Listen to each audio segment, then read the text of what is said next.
Chapter 1, Yun-Che. Xiao-Che. Yun-Che's consciousness gradually awakened. What's going on? How is it that I have not died?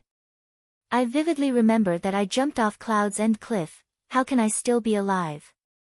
Somehow my body is not in pain. And I do not even feel the slightest discomfort. How is this happening? Yun-Che suddenly opened his eyes and quickly sat up. He found himself in a comfortably soft bed, with a red banner hanging above him, rendering a festive atmosphere. Ah! Xiao-Che. You woke up. A girl's gasp of surprise was heard from his ear, and the same girl appeared in his line of sight. At a glance the girl dressed in green looked to be 15 or 16 years of age. She was as fair as snow, with charming rosy lips and a delicate nose. A touching look of deep surprise was expressed by eyes as clear and transparent as a pool of translucent spring water. Her face exuded a dazzling gentleness and softness. At this young age, she already exhibited such charm. Who can possibly imagine what sort of beauty she would be in the future? Staring at the nearby girl, Yun-Che took a closer look and unconsciously let two words escape his lips, "Little Ant?" The fair girl lifted her jade-like hands onto Yun-Che's forehead and relaxed soon after. With a joyful expression, she spoke, "How delightful, your temperature is almost back to normal.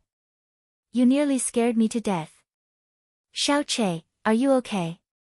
Tell me if you feel uncomfortable anywhere." In the face of the girl's eyes that filled with deep concern, Yun-Che woodenly shook his head.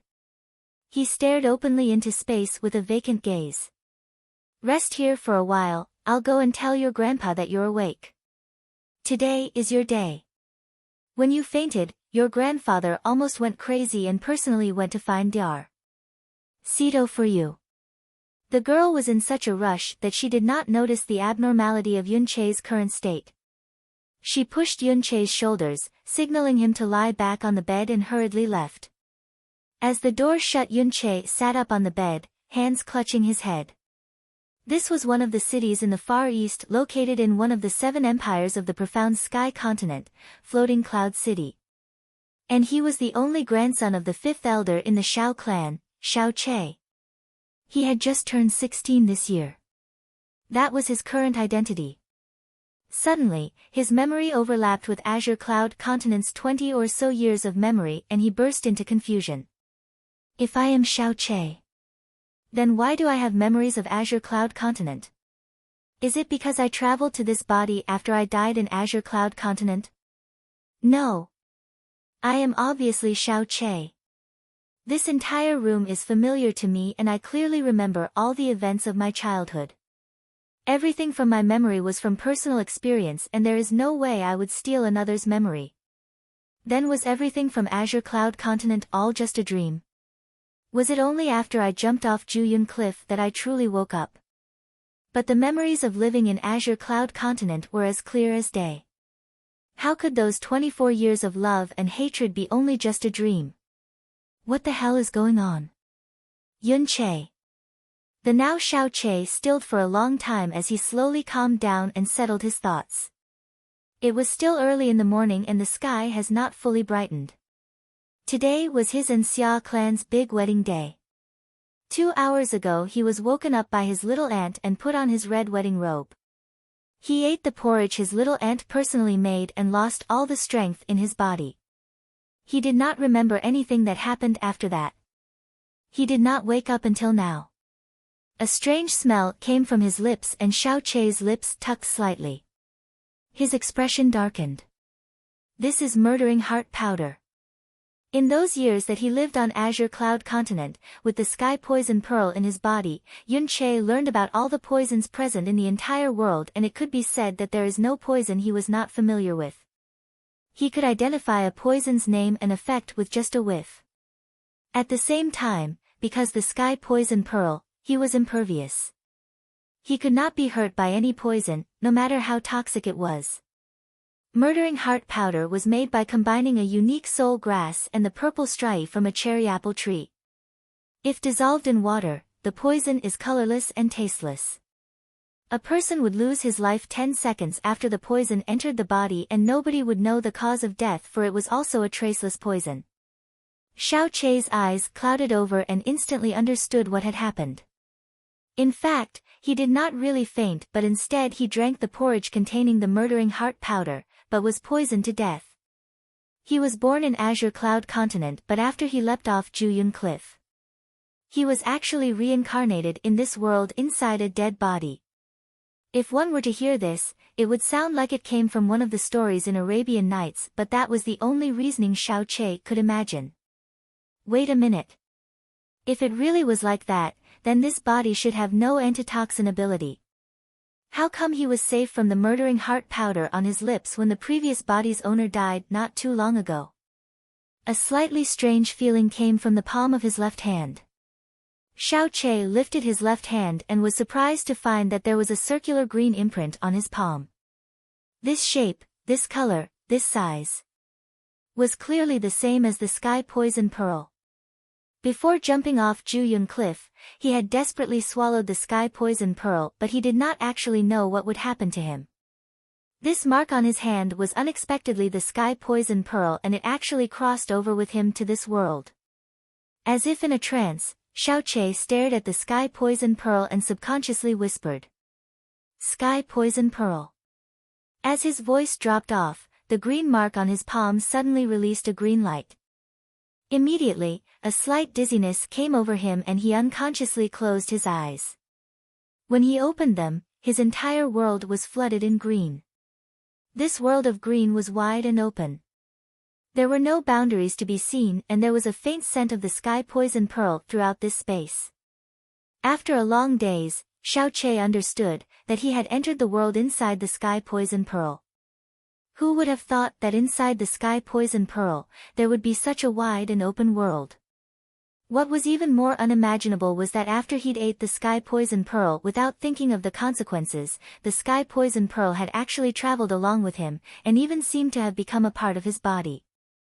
If there was a way in, there must be a way out. Xiaoqi closed his eyes, and concentrated his thoughts. Suddenly, the world of green hastily dissipated, and when he opened his eyes again, in his vision, was the room he was familiar with. Staring at the faint green mark in his palm, Xiaoqi slowly smiled. Even though it was not known why this ridiculous event occurred, not only had he reincarnated, but also retained memories from both lives. Maybe, even the gods couldn't watch the suffering of the two lives, took pity, and gave him a chance to live again. Yunqi was the victim of persecution from Azure Cloud Continent's countless strongest individuals. Although he died in the end, he shook the world by himself. How awe-inspiring and astonishing was that! However, his body right now was only average. No, speaking without restraints, it could be considered the epitome of weakness. In profound sky continent, profound strength was most important. Although Xiaoqi was born in the Shao clan, and was even the grandchild of the strongest fifth elder Shao Lai, his profound power was still at level 1 in the elementary profound realm, even though he is already 16. He started training his spirit power when he was 7.5, entered elementary profound level 1 at the age of 8, and then didn't improve for an entire 8 years. He was mocked by all of the Shao clan. Afterwards, Shao Lai invited Floating Cloud City's top-class Dr. Diar Sito to examine his body, and shockingly found that Xiaoqi was born with damaged profound veins. The damage was so severe that it was almost impossible to recover from. In this state, Xiaoqi would stagnate at first level of the elementary profound realm, and could never improve further no matter how hard he worked. Even if he trained with his life on the line, he would stay at first level of the elementary profound realm his entire life. This kind of person was unquestionably the lowest existence in the profound sky continent, and was a total laughingstock within the Shao clan. If not for his grandfather Shao Lai being the strongest in the Shao clan, who also could even be said to be the strongest in the Floating Cloud City, no one would bat an eye against him.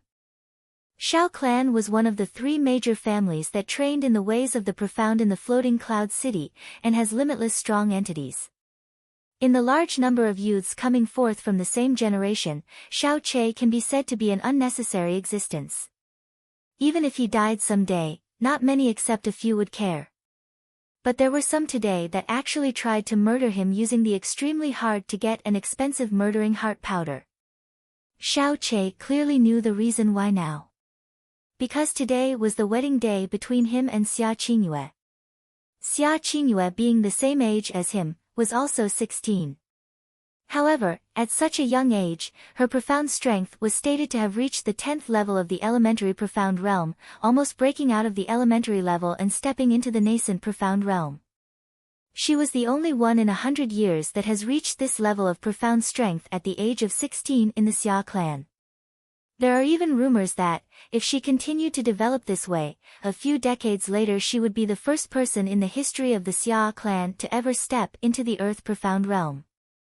Or may even be able to reach the sky profound realm that no one in Floating Cloud City had even thought of reaching in the past few centuries. More importantly, she was not only shockingly astute, but also extremely beautiful, and was considered to be the most beautiful girl by the entire Floating Cloud City. All of Floating Cloud City's youths with some level of competency drooled over her. If the Xia clan started to look for grooms, the line waiting would probably be long enough to stretch between the south and north gates of Floating Cloud City. This pinnacle of a girl with both intelligence and beauty in the Floating Cloud City was actually marrying the generation's most worthless youth with no future at all. Who knew how many people were stomping their feet in anger and jealousy? This was wholly a case of a dazzling lotus flower planted on a pile of manure that no one would even bother to look at. The ones that had unrequited love for Xia Qingyue of course held both extreme jealousy and hatred towards Xiao Che. Even more were unwilling to give up, and would try to assassinate him by poison. As the current Xiao Che thought about it, this situation didn't seem to be bizarre at all. Women are really the root of troubles. Xiao Che got off the bed, stood up, and soliloquized. But as he thought of the beauty and charm of Xia Qingyue that could tip over a whole city, he opened his mouth and laughed heartily. Still, I get to marry such a bride, this really was a good beginning. Chapter 2, Losing Control. At this time, he was wearing a red wedding robe in a room plastered everywhere with red cloth. Last night, his grandfather Xiao Lai and his aunt Xiao Lingxi personally arranged this handiwork. His bedroom had been transformed into a wedding room. Suddenly, the door opened and an ethereal figure hastily came in. Xiao Che immediately stood up and smiled. "Aunt, is grandfather back?" Xiao Lingxi was Xiao Lai's daughter from when he was middle-aged. Although she was Xiao Che's aunt, she had only turned 15 this year and was 1 year younger than Xiao Che. She was still quite young, but her beauty was already charmingly touching. Her profound strength level was at the early 6th level of the elementary profound realm, but even though she is not on par with Xia Qingyue if compared, her spirit level wasn't that bad since she was an important asset to the Xiao clan and was held in high regard. "Oh, Cheer, you have finally woken up." A gentle voice spread across the room as Xiao Lai entered. Seeing Xiao Che already out of bed with a normal complexion, Xiao Lai relaxed a bit. Behind him followed his housekeeper Xiao Hong and the #1 doctor in Floating Cloud City, Dar. "Sito. It's good that you have woken up and you do not look ill anymore, but let Dar. Sito examine you. Today is your wedding day and we cannot have the slightest error. Dar. Sito, please go ahead." Xiao Lai stepped aside during his speech. Dar. Sito put his medicine chest onto the table and sat in front of Xiao Che, lifting his hands to finger the pulse on Xiao Che's wrist. After a while, he took his hands off Xiao Che. Dar. Sito, how is Xiao Che's condition? Is it serious? Xiao Lingxi asked worriedly, with fearful nervousness etched on her face. Although he did not speak, Xiao Lai appeared solemn and had a fierce look on his face. How could he not be aware that Xiao Che's sudden collapse was strange? Dar. Sito's face slowly lit up and eased into a smile. "Elder Xiao, you do not need to worry, your grandson's physical condition is excellent. He has no major ailments or even the slightest cold. Perhaps your grandson fainted because he was so nervous and excited that his blood rushed to his head. After all, your grandson is marrying Xia clan's daughter, the #1 beauty in Floating Cloud City. Ha ha ha. Although Dar Sito tried to conceal his contempt, his words revealed his regret. A talented woman marrying a useless good-for-nothing with no future was truly hard for someone to accept. That's great news. Xiao Lai sighed in relief and nodded in thought. It must be hard on Dar Sito to be pulled over so early in the morning. Hung, escort Dar Sito to the living room to rest. It's fine, Dar Sito replied with a wave of his hand and lifted his medicine chest. Since your grandson is all right, I will take my leave. Congratulations to Elder Xiao on meeting Floating Cloud City's most outstanding granddaughter-in-law. I do not know how many people must envy you right now. Ha ha. Farewell. You must remember to come to the wedding for a drink. Hung, escort Dar Sito out. Chair, are you really all right? Do you feel unwell anywhere? Xiao Lai was still not assured after Dar Sito left and scowled in thought. When Xiao Che suddenly collapsed, his temperature dropped and his vitality faded away. This cannot only be a result of being too excited. Looking at Xiao Che's present healthy condition, he indeed looks fine right now, but Xiao Lai still could not shake off that small doubt deep in his heart. I really am all right, grandfather, you can rest assured. Xiao Che said with an easy expression. His nose could not help but suddenly sour as he looked at Xiao Lai and he see a worried face with a head full of white hair. The Xiao clan consists of 5 elders, and although Xiao Lai was the 5th elder, he was the strongest in the clan. 5 years ago he entered the border of the Spirit Profound Realm's 10th level. He was now at the peak of the Spirit Profound Realm's 10th level and has an opportunity to break past the Profound Realm, a level that countless people dream of. Xiao Lai was only 55 years old this year with the strength of the 10th level in Profound Spirit Realm, but all his hair had already turned white. Every time Xiao Che saw this head full of white hair, his heart became bitter at the sight. The reason why Xiao Lai had white hair since his middle-aged years was known to all the people living in Floating Cloud City. His only son, the father of Xiao Che, Xiaoying, was called the #1 genius of Floating Cloud City. At the age of 17, he broke into the nascent Profound Realm. At 20, he reached the 5th level of the nascent Profound Realm. At 23 he broke through the nascent Profound Realm and entered the true Profound Realm, shocking all people of Floating Cloud City. He became the Xiao clan's pride, as well as Xiao Lai's pride and joy. Almost everybody believed that when Xiaoying became middle-aged, he would be the best candidate qualified to inherit the leadership of the Xiao clan. Unfortunately, perhaps God was jealous of the elite, for there was an assassination attempt on Xiaoying's life only a month after Xiao Che was born. A few days before that, Xiaoying also saved the life of Xia clan's daughter. After this rescue, Xiaoying only could fend off the assassins with half his usual strength and drew his final breath.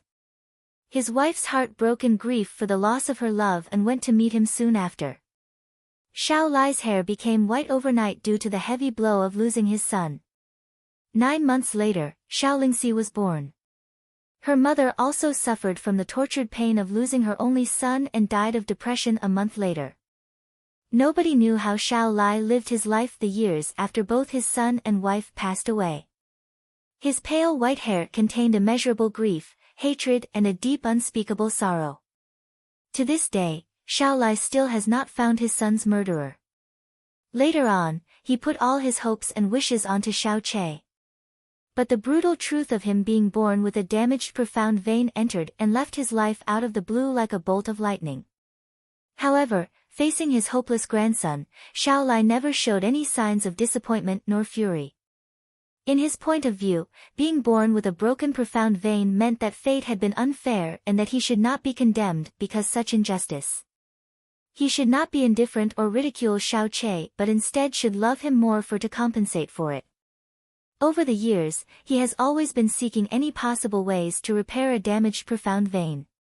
However, the profound vein is the lifeline of one's profound strength. How can it be easily repaired? Although Xiao Che was ignored by others and was faced by the mocking eyes of others growing up, he still felt lucky to have such a grandfather. Looking at Xiao Lai's piercing white hair, Xiao Che's eyes gradually sharpened.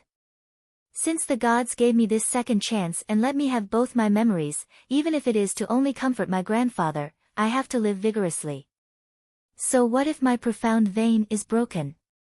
I am a medical saint's successor. As long as I find the right medicine, in a short span of 3 weeks, I could fully restore my profound vein back to normal. You're all right, that's wonderful to hear. Watching him, Xiao Lai was finally rest assured. Glancing at the brightening sky he spoke, Che the hour is nigh. Go make your preparations while I go arrange the wedding team. Oh right, do you want to ride horseback or sit in the carriage? If he was yesterday's Xiao Che he would definitely have answered, the carriage. Although he was the only grandson of an elder, without that status, he could be called a good-for-nothing with a world's difference between him and Xia Qingyue.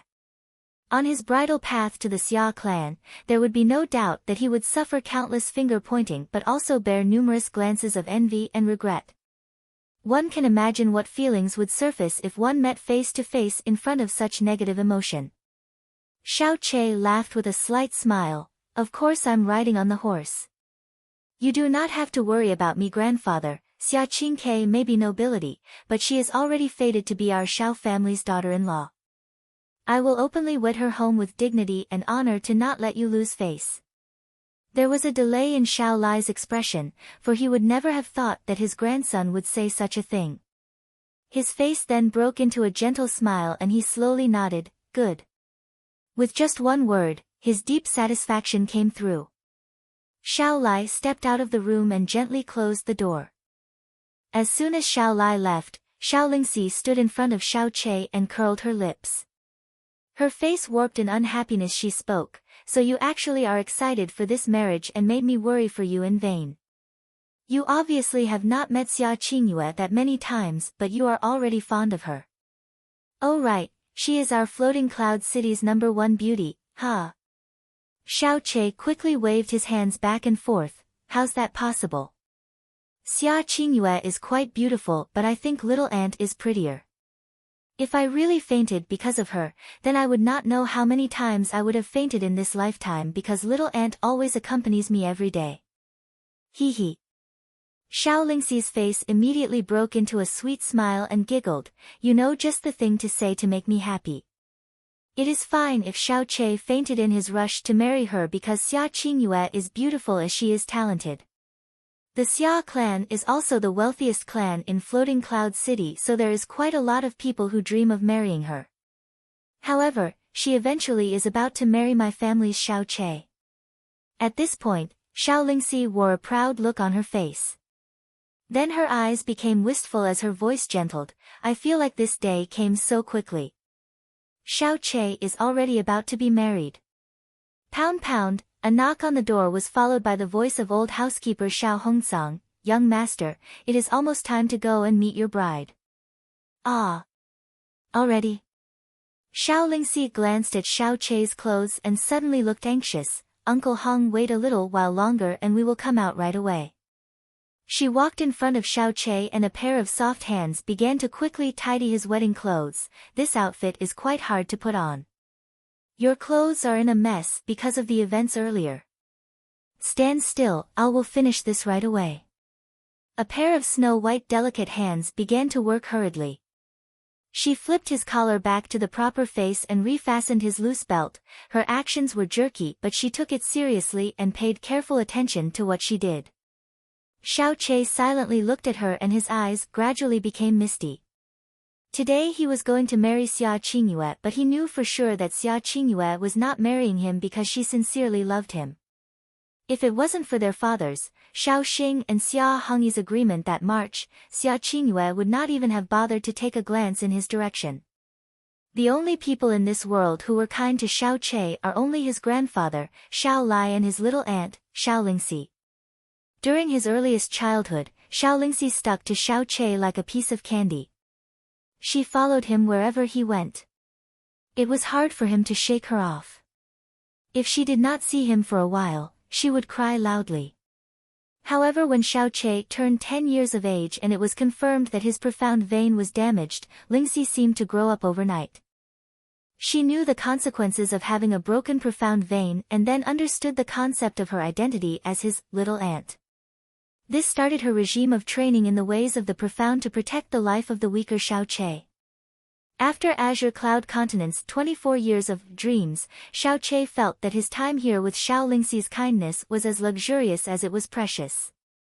Although Xia Qingyue was about to become his wife, she would only be like the sky's coldest moon, something to only be seen but not touched. If I marry a girl like Little Aunt, it would be perfect. These kinds of thoughts uncontrollably popped up in Xiaoqie's state of mind. After completing the complex motions of dressing Xiaoqie, Xiao Lingxi let out a sigh of relief. Tippy-toeing, she lifted her hand and tousled his hair. With an expression of tender affection clearly printed on her face, her pink lips slightly parted like petals of a flower. With a supernatural speed, Xiaoqie instinctively tilted his head and pressed his mouth against Xiao Lingxi's lusciously pink lips. Chapter 3, Marry Me. Ah! Xiao Lingxi cried out and sprang backwards like a frightened rabbit.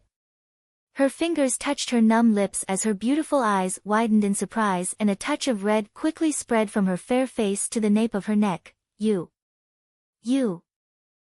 kissed me again. You have the same reaction as usual. The innocent Xiaoqie had a heartbroken expression on his face. When we were younger, we always played your favorite kiss-kiss game. These days, you go into shock every time I try to kiss you. You knew that was when we were kids. Xiao Lingxi's face flushed into the color of a red rose. We're now adults and cannot afford to mess around. You are soon to have a wife. In the future you can only kiss your wife. Why? Because I'm your aunt. Xiao Lingxi stomped her foot as she lost her breath. Then, what do I do if I want to kiss you? Smiling mischievously, Xiaoqie put his hand under his chin. Then, you should marry me. Xiao Lingxi turned her nose up in anger. Hey! You're my aunt, how could I possibly marry you?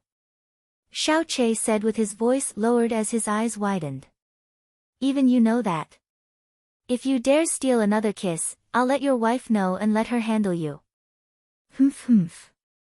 Xiao Lingxi looked at him triumphantly, with her nose in the air. Xiao Hong's voice came from outside once again. Young master, are you ready? It's about time to go get the bride. Yes, I'm coming out now. Xiaoqie looked at his current outfit, and got ready to leave. After 2 steps, Xiao Lingxi grabbed his hand and said with a serious face, Xiaoqie. Before leaving, repeat the promise we made yesterday, word for word, or I won't let you go. Yesterday's promise?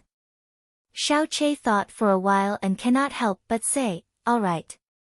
After entering the marriage with Xia Qingyue, I won't forget about Little Aunt just because I have a wife. I'll spend the same amount of time with Little Aunt like before. I will listen to Little Aunt's calls and would arrive as soon as I'm called just like before. I don't think I forgot a word. Hui, what a good boy. Xiao Lingxi smiled sweetly but did not release Xiaoqie's hand. However, we will be adding another one today, the one I forgot yesterday. Although Xia Qingyue is about to become your wife, in your heart she cannot outweigh me. Repeat that right now, hurry. Xiaoqie gazed at her beautiful eyes and said, if you kiss me, I will make that promise. Then, marry me. Xiaoqie was defeated.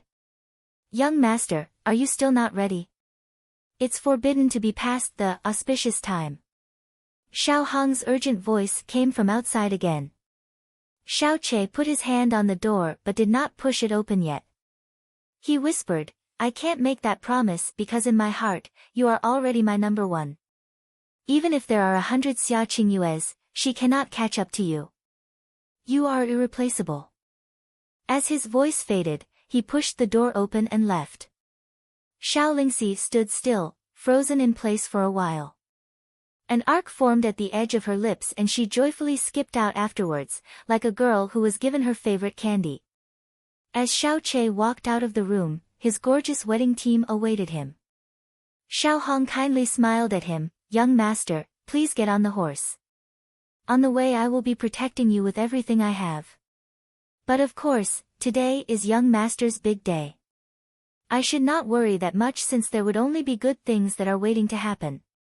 "Thanks, Grandpa Hong." Xiao Che smiled at Xiao Hong and got on the horse. A gentle voice suddenly came from his left. "Looks like I came at the just right time. Is brother Xiao Che going to retrieve his bride now? Felicitations." Xiao Che's eyebrows furrowed slightly at that sound and saw two young men slowly walk to his side. The person who spoke was a 20-year-old young man of medium build. He was as handsome as he was elegant.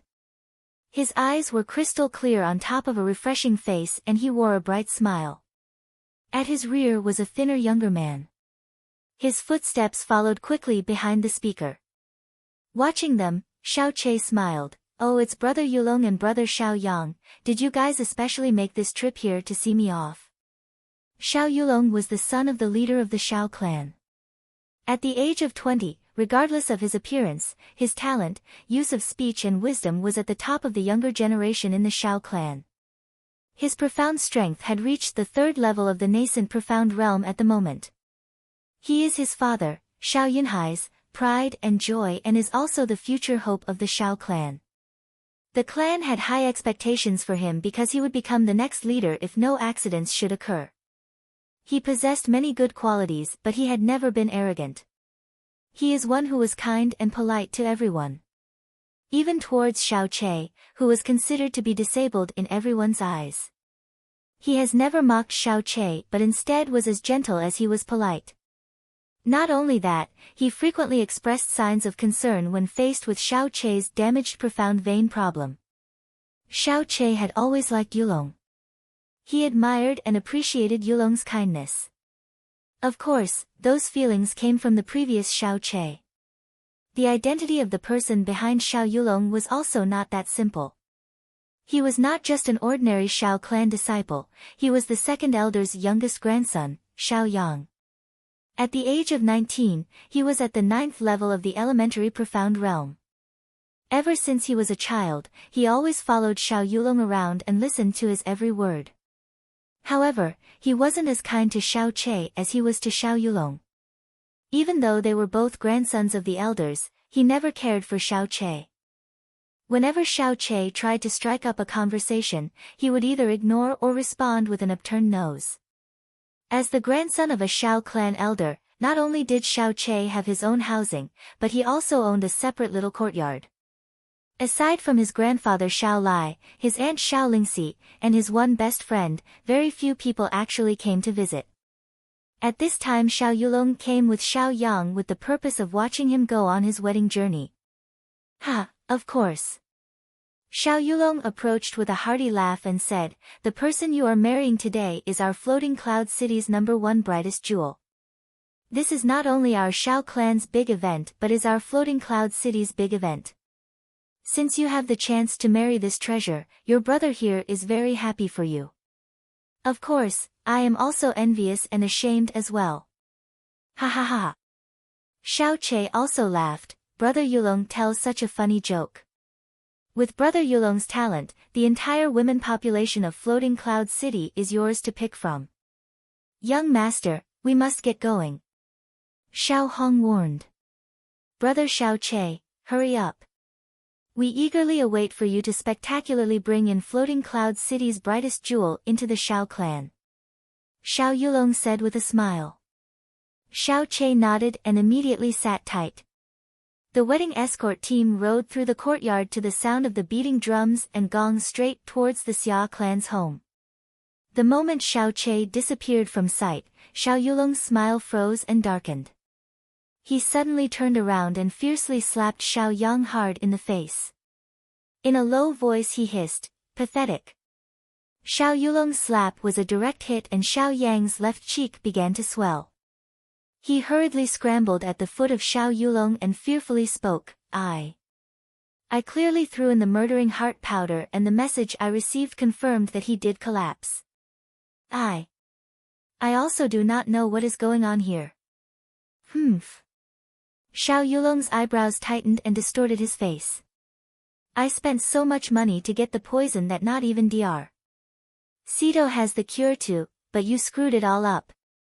Don't tell me you want me to personally see Xia Qingyue marry that wastrel Xiao Che. Boss, that kid has only just left. We will have an opportunity on the wedding road. Although we cannot personally take care of this for fear of being seen, we can instigate a resistance army from the Yuan clan and others. There are other men of nobility who covet Xia Qingyue. Just listening to people speak about Xia Qingyue's marriage to Xiao Che would make their teeth itch. If we encourage them a little and go out together, we would be able to. If it was really that simple, why did I spend so much time getting the murdering heart powder? Xiao Yulong coldly interrupted Xiao Yang and continued, Xiao Che is a good-for-nothing but his grandfather is at the 10th level of the profound spirit. Who would dare to offend him? Also, Xia Qingyue's father did not object to this marriage at all. Who would dare to openly offend the Xia clan and Xiao Che? Even if the Yuan clan's boys grouped up with the governor's boys, their family would obviously prevent them from doing anything. And didn't you see that old bastard Xiao Hong personally escort him? With him around, how could any trouble start? While speaking, Xiao Yulong clenched his hands. The sounds of bone being dislocated popped in the air. The first time he saw Xia Qingyue, he thought that he encountered an angel and was already lost. From then on, he swore to make Xia Qingyue his woman in this lifetime. But Xia Qingyue was actually going to marry Xiao clan's most despised Xiao Che. How can he ever willingly accept that? Boss, in fact you do not need to worry that much. Xiao Yang glanced at Xiao Yulong's facial expression and carefully spoke. Think about it, with Xia Qingyue's temperament that never even bothered to glance at any of the talents in Floating Cloud City, would she even like that kid Xiao Che? The only reason why she is marrying Xiao Che was because of an agreement made 16 years ago. If she marries into the family, it is absolutely impossible for Xiao Che to even touch her finger. After she has entered our Xiao clan, the chances of boss meeting her would be greatly increased. The good-for-nothing Xiao Che is not comparable to the boss's natural handsomeness and talent. After a while, how could not impress that Xia Qingyue? By that time. Listening to Xiao Yang's words, Xiao Yulong's gloomy scowl began to stretch while his narrow eyes squinted. He touched the tip of his nose with his finger and whispered, You made a pretty reasonable point. Looks like not being able to poison that wastrel to death can also be a good thing. Chapter 4, The Wedding Procession. Floating Cloud City was the smallest city of the Blue Wind Empire. It was so small that it wasn't even suitable to be called a city, perhaps calling it a town would be far more appropriate. Floating Cloud City was not only the smallest city but was also the most geographically remote in terms of location. The population, economy, and even the average profound strength was the lowest of the low. These days, Floating Cloud City's residents often mock themselves for being a forgotten corner in the Blue Wind Empire. Floating Cloud City was particularly lively today for it was Xiao Che and Xia Qingyue's big wedding day. Nobody would care if it was only Xiao Che's wedding, but Xia Qingyue's marriage was Floating Cloud City's biggest sensational event. The Xia clan was not a clan that solely trained in the arts of the profound. It was a clan that specialized in business for generations. Although they could not be said to be wealthy amongst others of the Blue Wind Empire, on Floating Cloud City's list of the most prosperous clans, the Xia clan was at the top. However, this did not mean that the Xia clan was weak. With their abundant wealth, they could naturally afford to hire experts to protect their vast fortune. The leader of the Xia clan had two children, Xia Yuanba and Xia Qingyue. Both his son and daughter had no interest in the family business. They solely focused on training in the ways of the profound. Xia Hongyi had never opposed to their decision and instead allowed them to continue their path. After Xia Qingyue surprised Floating Cloud City with her talent, it was even more unlikely that he would prevent her growth. Due to Xia Qingyue's amazing God-given gift, Floating Cloud City's major families were on their best behavior in their presence. After all, it was widely acknowledged that Xia Qingyue may reach the Earth Profound Realm or even the Sky Profound Realm someday in the future. At that point, the Xia clan would not only have the most wealth, but would also be the most dominating force in Floating Cloud City. However, that Xia clan had let the city's most brilliant girl marry Xiaoqie, a good-for-nothing with no possible future. Who knows how many people regret that decision? Of course, there were more people with feelings of envy and jealous hate. Since it was the Xia clan marrying off a daughter, the spectacle was indeed not too shabby. As soon as Xiaoqie went out, he saw a long line of red carpet that began from his door's entrance. This red carpet was the Xiao clan's starting point, and it extends in twists and turns towards the direction of the Xia clan. As soon as the Xiao clan's wedding team appeared, Floating Cloud City's street started to bustle with noise. The street was full with spectators on both sides of the street. As Xiaoqie kept pace with the team, various whispers from the crowd entered his ears. Look! That is the grandson of Xiao clan's fifth elder. I heard rumors that his profound vein is damaged and he would never in his life be able to break through into even the first level of the elementary profound realm. Oh, this is the first time I've seen him in person. It's normal if you haven't seen him before, with such a stubborn bull for a grandfather and the fact that he is a good-for-nothing himself. Would you even have the face to go out? Oh, for Xia Qingyue to actually be married to such a person, God must really be blind. It is said that his father Xiaoying and Xia Hongyi became sworn brothers when Xiaoying saved Xia Qingyue's life after using most of his profound strength. Xia Hongyi then promised that on his daughter, Xia Qingyue's 16th birthday, she would become Xiaoying's daughter-in-law. Not long after, Xiaoying fell to an assassin. Due to his previous exertion, he was unable to fight back. The news hit Xia Hongyi like a meteorite and he felt extremely guilty. Now that Qingyue had finally turned 16 today, and although Xiaoying's son is a moron, Xia Hongyi was not willing to break his promise because of his heavy feelings of remorse and gratitude. If not for that, how could that guy even marry Xia Qingyue?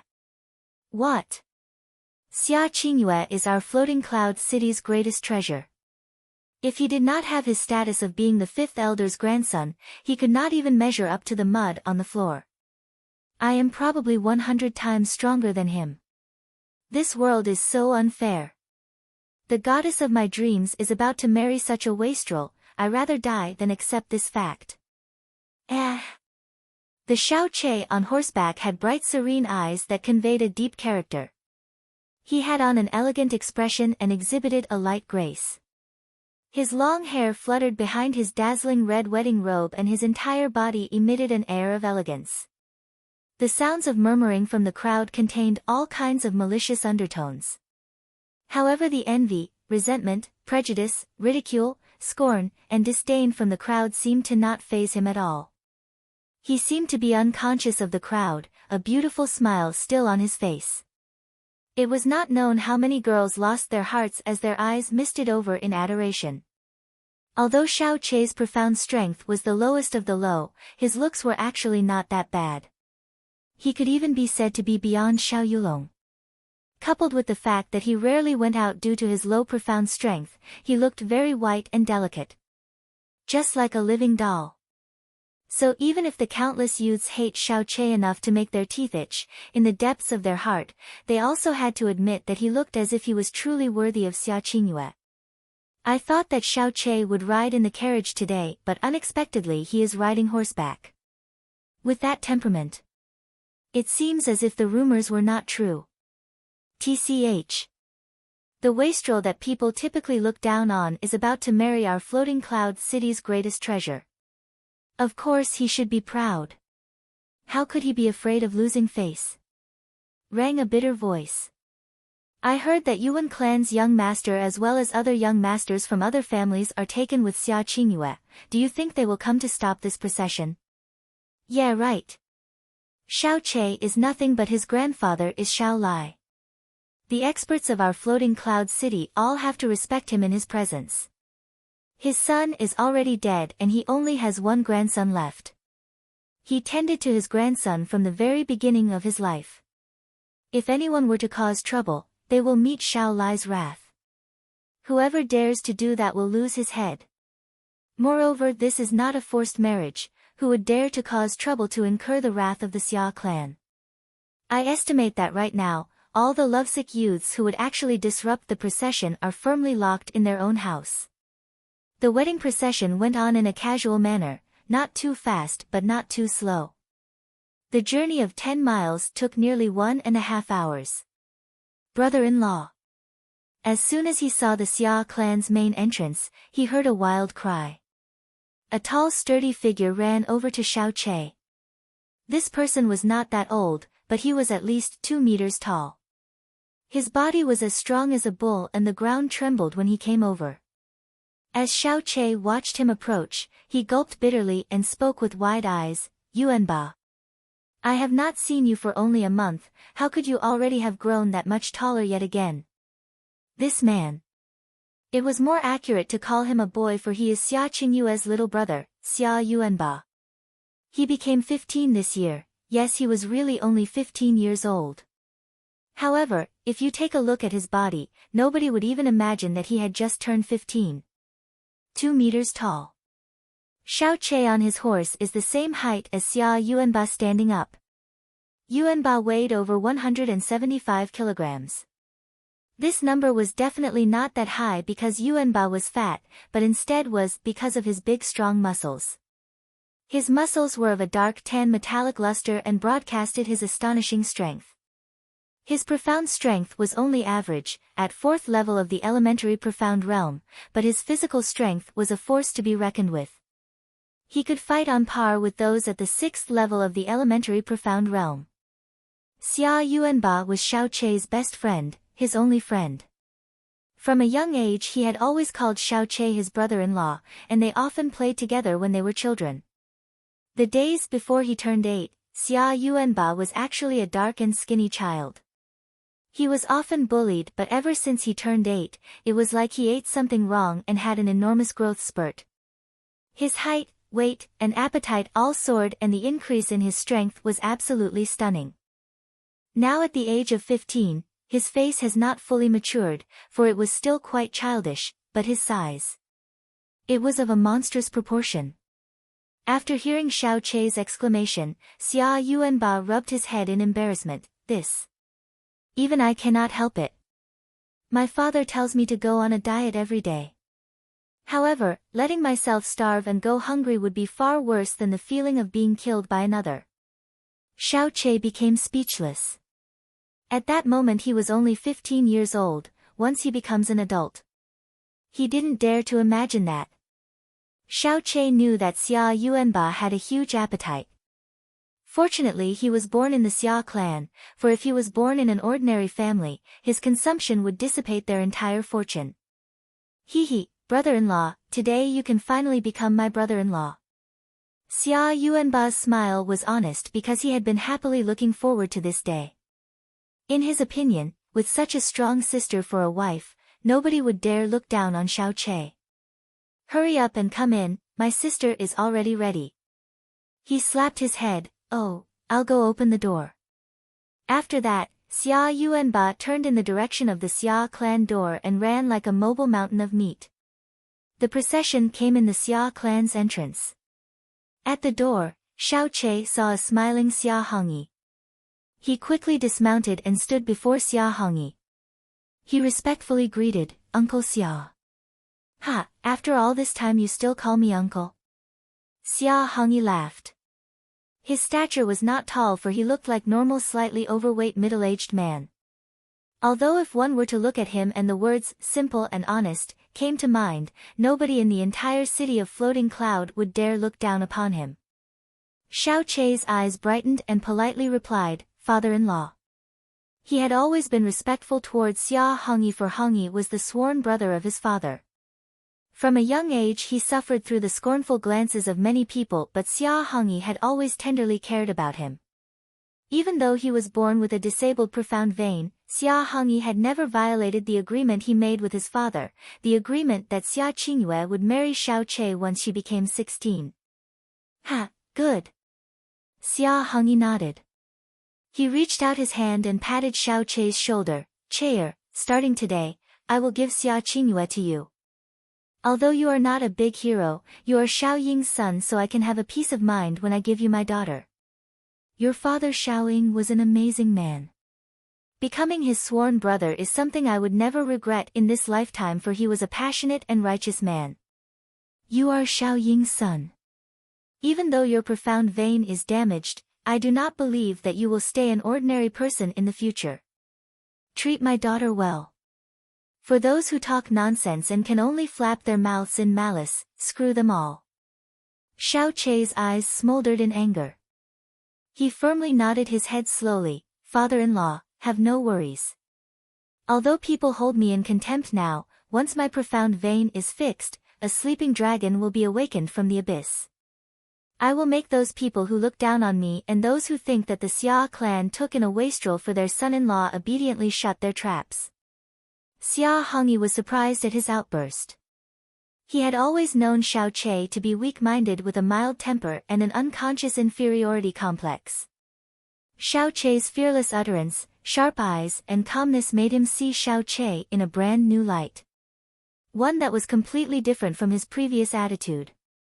Good. Xia Hongyi nodded and patted Xiao Chei on the shoulder again. I knew that Xiao Ying's son would not be an ordinary child. I will wait for the day this dragon surfaces. All right now, Qingyue is waiting for you, go on. Chapter 5, The Wedding Ceremony. Xia Qingyue appeared between the arms of two bridesmaids. She wore a red phoenix coronet on top of her head. A fine curtain of beads hung down from to completely cover her entire face while also hiding her current expression. Her soft and shiny black hair fell gently behind her shoulders. Her straight scarlet robe was decorated in the cloud pattern and the belt displayed her slender narrow waist nicely. On her belt hung a charm made of exquisite jade while pearls dangled at its tassels, matching her golden shoes. These significant details made her magnificent outfit even more dazzling than ever. Xia Qingyue slowly came to Xiao Chei's side in the arms of the bridesmaids, and every step she made was light and elegant, as if she were walking across the clouds. An ordinary person would look like they were walking, but if they were in her body, they would look like a riding on top of a cloud. Her usual posture was already that beautiful, and Xiao Chei saw such a feast for the eyes. Xia Qingyue finally came to the front of the carriage and the two bridesmaids walked away bowing backwards. In accordance to the Blue Wind Empire's wedding tradition, the groom will bring the bride onto the bridal chair. Xiao Chei stepped forward and stretched out a helping hand at Xia Qingyue. Xia Qingyue elegantly lifted her hand. However, as Xiao Chei took Xia Qingyue's hands in his palm, a piercing cold energy unraveled onto Xiao Chei's hand and his entire right arm stiffened in pain, half immobilized.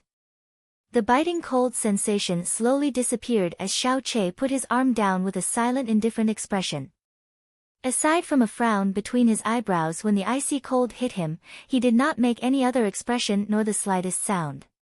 If one opened Xia Qingyue's curtain of fine beads, one would see her beautiful eyes flash in surprise and then hastily become cold once more. Xiao Chei sat on the horse and the wedding procession went on with great strength and vigor. The Xia clan's wedding team followed in the direction of the Xiao clan shortly after. After another hour and a half, the procession returned to the Xiao clan's main entrance. This long journey was smooth and calm, to the disappointment of those who looked forward to the development of any drama. Xiao Lai was already at the doorway and stood to welcome their guests. Sadly, the number of people who came for Xiao Chei can be counted with one hand. Most of the guests came for Xiao Lai and the Xia clan. With Xiao Lai's fame and Xia clan's connection, many guests were seen. Outside the entrance of Xiao clan house, people who came to see the event was next to infinite. The streets were so filled up that not even a water droplet could get through. All these people came for the marriage of the number one beauty in Floating Cloud City. Xia Qingyue's bridal carriage slowly stopped in the middle of the noise. A corner of the curtain was opened as her maid Xia Dongling gently spoke, "Miss, we have arrived." Afterwards, a hand reached out and Xia Dongling gently lowered her arms. As soon as she got out of the carriage, the deafening atmosphere suddenly quieted to replaced by deep breaths that followed one after another. It was almost noon.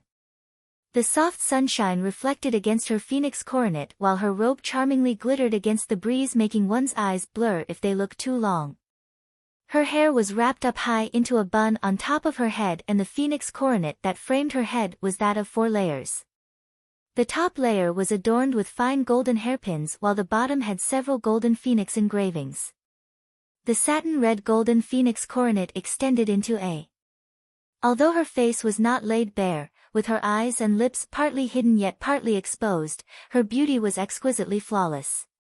The sound of irrepressible breathing overlapped against one another as many people stared straight ahead, unable to snap back into reality. That is the power of Xia Qingyue's charisma, for this all happened without the revealment of her face. Based on her aura and posture alone, she still seemed like a fairy that had walked out straight from a painting. Her beauty was so immense that none could take their eyes off her. Xia Dongling wrapped a red silk sash around Xia Qingyue's hand. Naturally, the other end of the sash was tied to Xiao Chei's hand. As he got off the saddle, Xiao Chei smiled as he walked over to lead Xia Qingyue across the. They cruised over the doorstep of the Xiao clan and stepped directly into the hall. As they entered through the main entrance of the Xiao clan, the noise did not abate.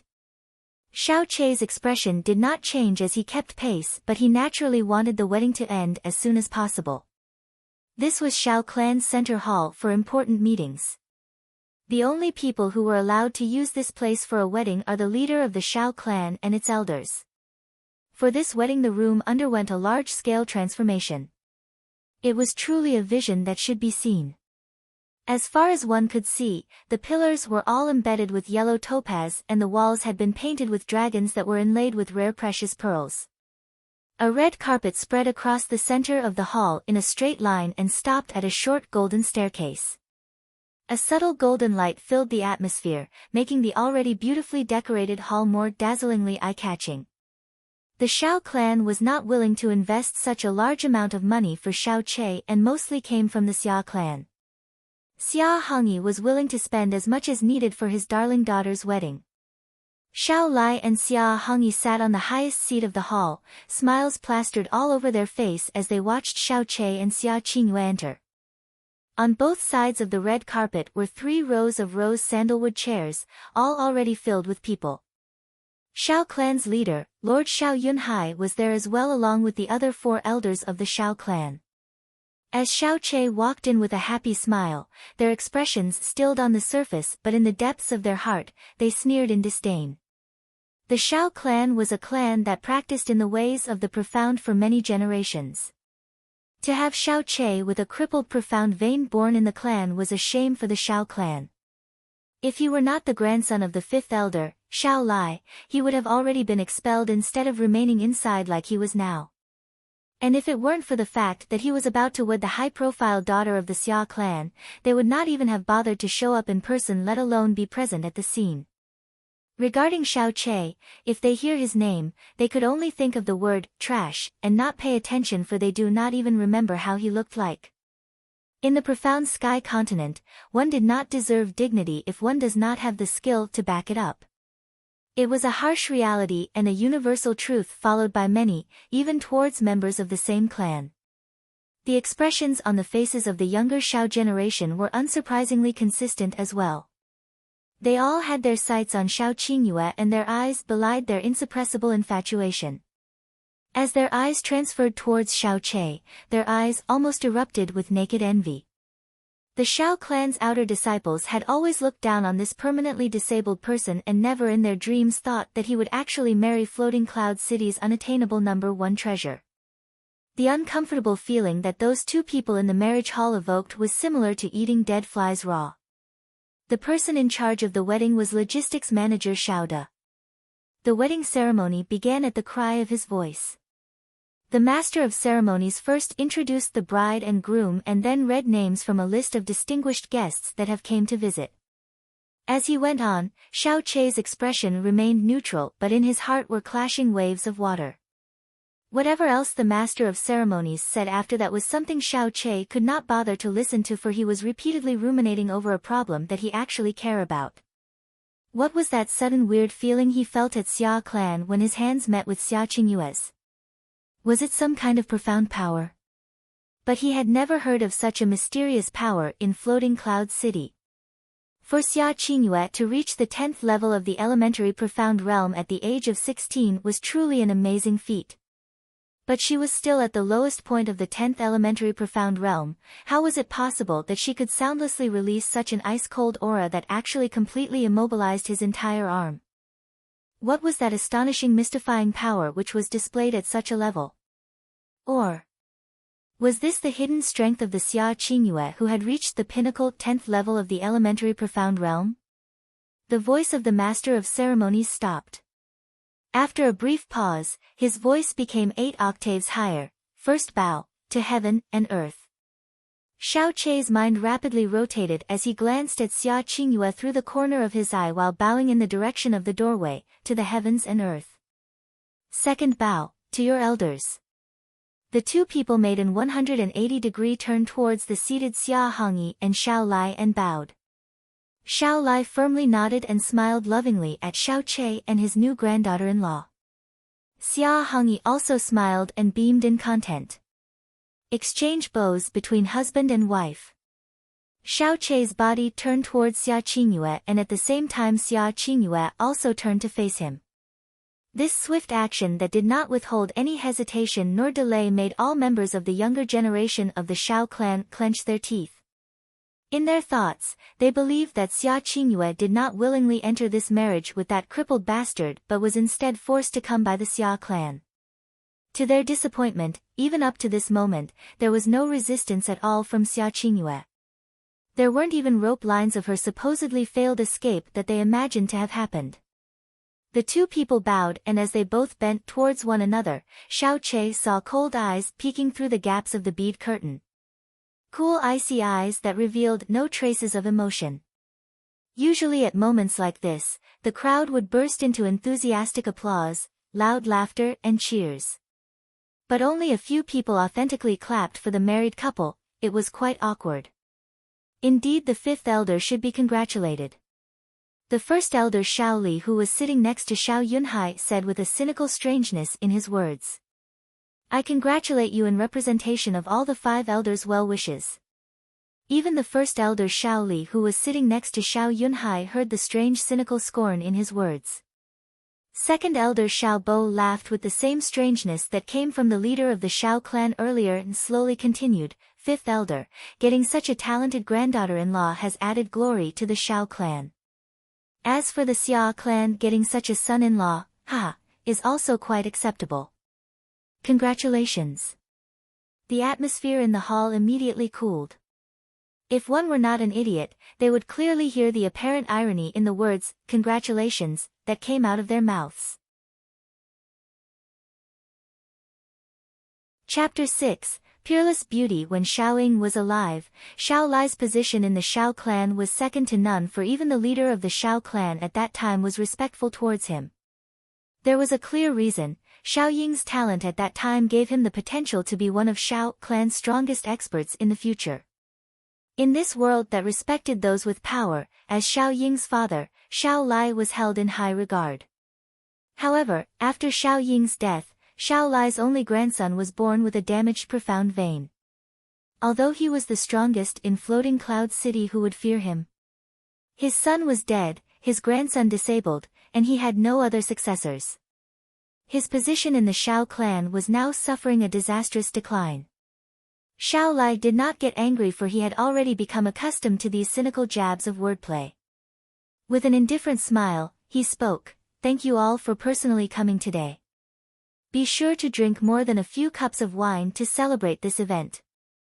I have already given you face by personally coming here today, so I do not need any wine. My grandson Xiao Qingji has now reached the 7th level of the elementary profound realm. I have been here for quite a while now, I must personally go stabilize him." Third elder said as he stood up. TL, Give face equals give somebody respect, especially when in public. Chengji has already reached the 7th level of the elementary profound ream. To be only 17 and have such success, his future is truly limitless. No wonder you were positively glowing today, that is surely gratifying. The other 4 elders rose to congratulate him with a surprised look on their face. Although well-disciplined, Xiao Lai's face had a look of condensed anger. His 4 brothers had always showered him with respect, but ever since Xiao Ying's death and the confirmation of Xiao Chei's damaged profound vein, their attitude changed for the worse. Basically, they do not bother to show respect for him anymore. They typically bragged about their own grandsons in front of him, but now, in his own grandson's wedding hall, they still fearlessly flaunted their own grandson's achievements. His brothers used their own grandson's success to rip out the deepest scars in his heart. All of a sudden, the atmosphere that could make one sweat bullets shifted. The master of ceremonies, Xiao De, hurriedly tried to speed up the wedding process and exclaimed in a squeaky high voice, "The bride and groom, go into the bridal chamber. Distinguished guests, please go to the banquet." In the midst of the sound of gongs and joyful drumbeats, the couple who many were watching finished their rituals of worship and started to walk towards Xiao Chei's small courtyard.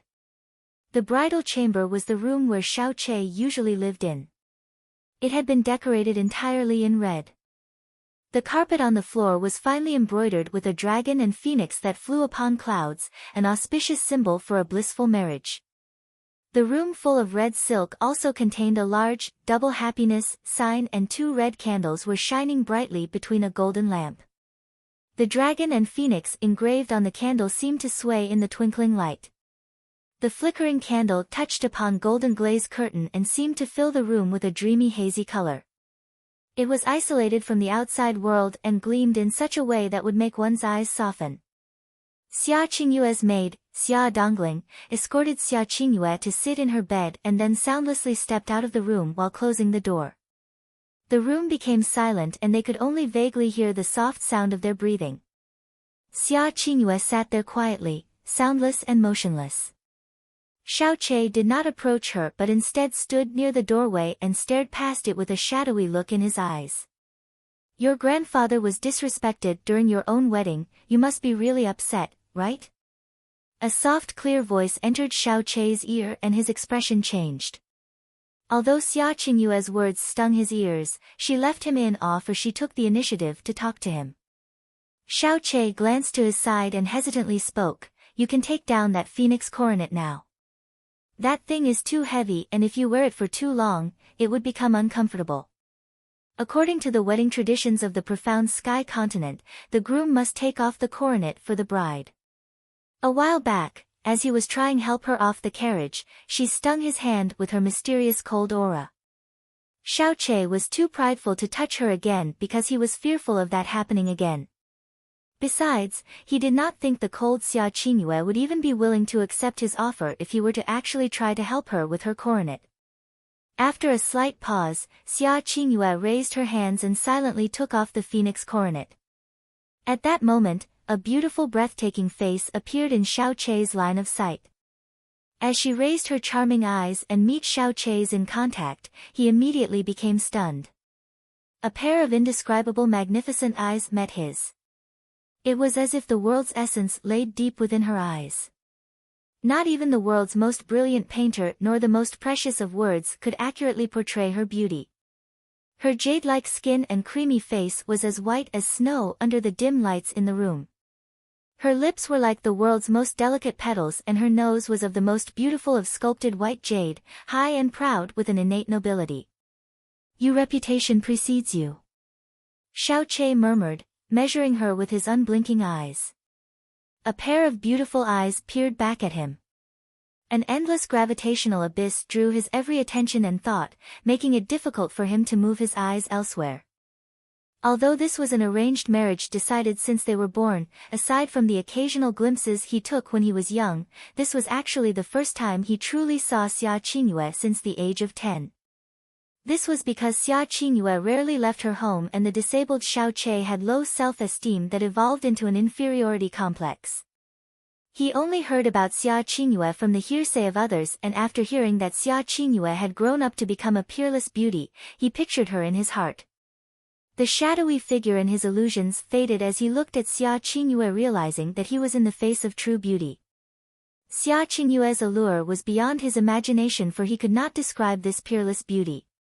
The Xiaoqie, with clear memories of two worlds, could not help but forget his thoughts when faced with such a sight. Xia Qingyue was called the #1 beauty in Floating Cloud City, but if anyone were to say that she was the #1 beauty in Blue Wind Empire, Xiaoqie would not dispute that claim. He could not think of anything that would surpass this beautiful spectacle before his eyes. The girl in front of his eyes was yet only 16. Girls at that age have not fully blossomed, but it is impossible to imagine what would happen to Xia Qingyue after a few years. Perhaps she would reach a transcendent level by that time. A girl whose every movement and smile that could move the world was born in Little Floating Cloud City. And this girl has become his wife today. Xiaoqie could not help but question the authenticity of his reality. And you are not what the rumors say, nor what I had imagined as well. Xia Qingyue rose, and her touching curve of her body was exposed as she approached Xiaoqie. Her eyes shone like water as she slightly parted her lips. Rumors say that your vein was disabled, so you can only stay at the first level of the elementary profound realm. Because of that, you have a weak physique and low self-esteem since you only stay at home. Your only friends are your little aunt Xiaolingxi and my younger brother Yuanba. The only thing on your body that can be regarded as an advantage would be your appearance. Your profound aura is not only weak and murky, but your profound vein is indeed disabled. However, your personality is completely different from what the rumors claimed you to be. Xia Qingyue stopped at a distance of 3 steps before Xiaoqie as she stared straight at Xiaoqie with her beautiful eyes. Although you deliberately hide and pretend your true character, I sense your arrogance ever since I laid my eyes upon you. You are completely the opposite of those rumors. Earlier at my place, I froze your hand with my profound power, but your calm reaction surprised me. If your hand wasn't so still, I would have doubted that I failed to use my power. In the wedding hall, you and your grandfather Xiao Lai were mocked during such an important occasion, but it only looked like you were angry for a quick second and then your anger disappeared. Your expression and heart rate showed no signs of abnormal fluctuations at all. It is difficult to achieve that mental state of mind even for a middle-aged profound spirit practitioner. When you look at me, there is an obsessed glint in your eye that has not diminished even now. Your disabled profound vein is fact, but your true personality and state of mind has fooled everyone. Xia Qingyue whispered, as her boundlessly deep eyes stared at Xiaoqie. Xiaoqie startled in surprise. With Xia Qingyue that close to him, one would usually be in ecstasy when in the presence of the perfume of her floral scent, but Xiaoqie could not be bothered to be moved by that. His heart had completely went in shock as he stared back at her in awe. It was true, he was indeed a proud person regardless of who he was in the presence of, because back when he was in the Azure Cloud continent, he was one of the proud warlords there. Anyone living in Floating Cloud City at the moment was not on par with those legendary warlords of his time. Although his strength went through an extreme decline, his state of mind stayed the same. He did not deliberately set out to appear that way, but it was the natural attitude of his previous life. However, he had to keep his prideful self hidden because of his current lack of strength and situation. What Xia Qingyue said had perfectly described his personality in one go.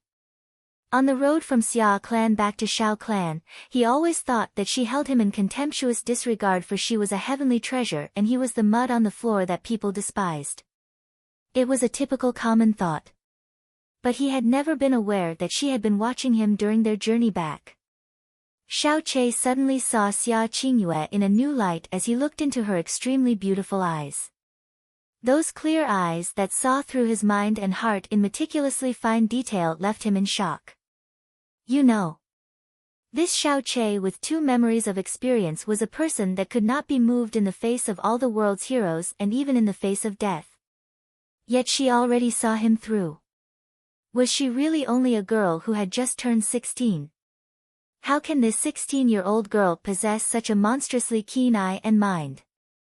Xiaoqie had a suspicion that maybe Xia Qingyue was like him, a person reincarnated into this world. Are you enduring it?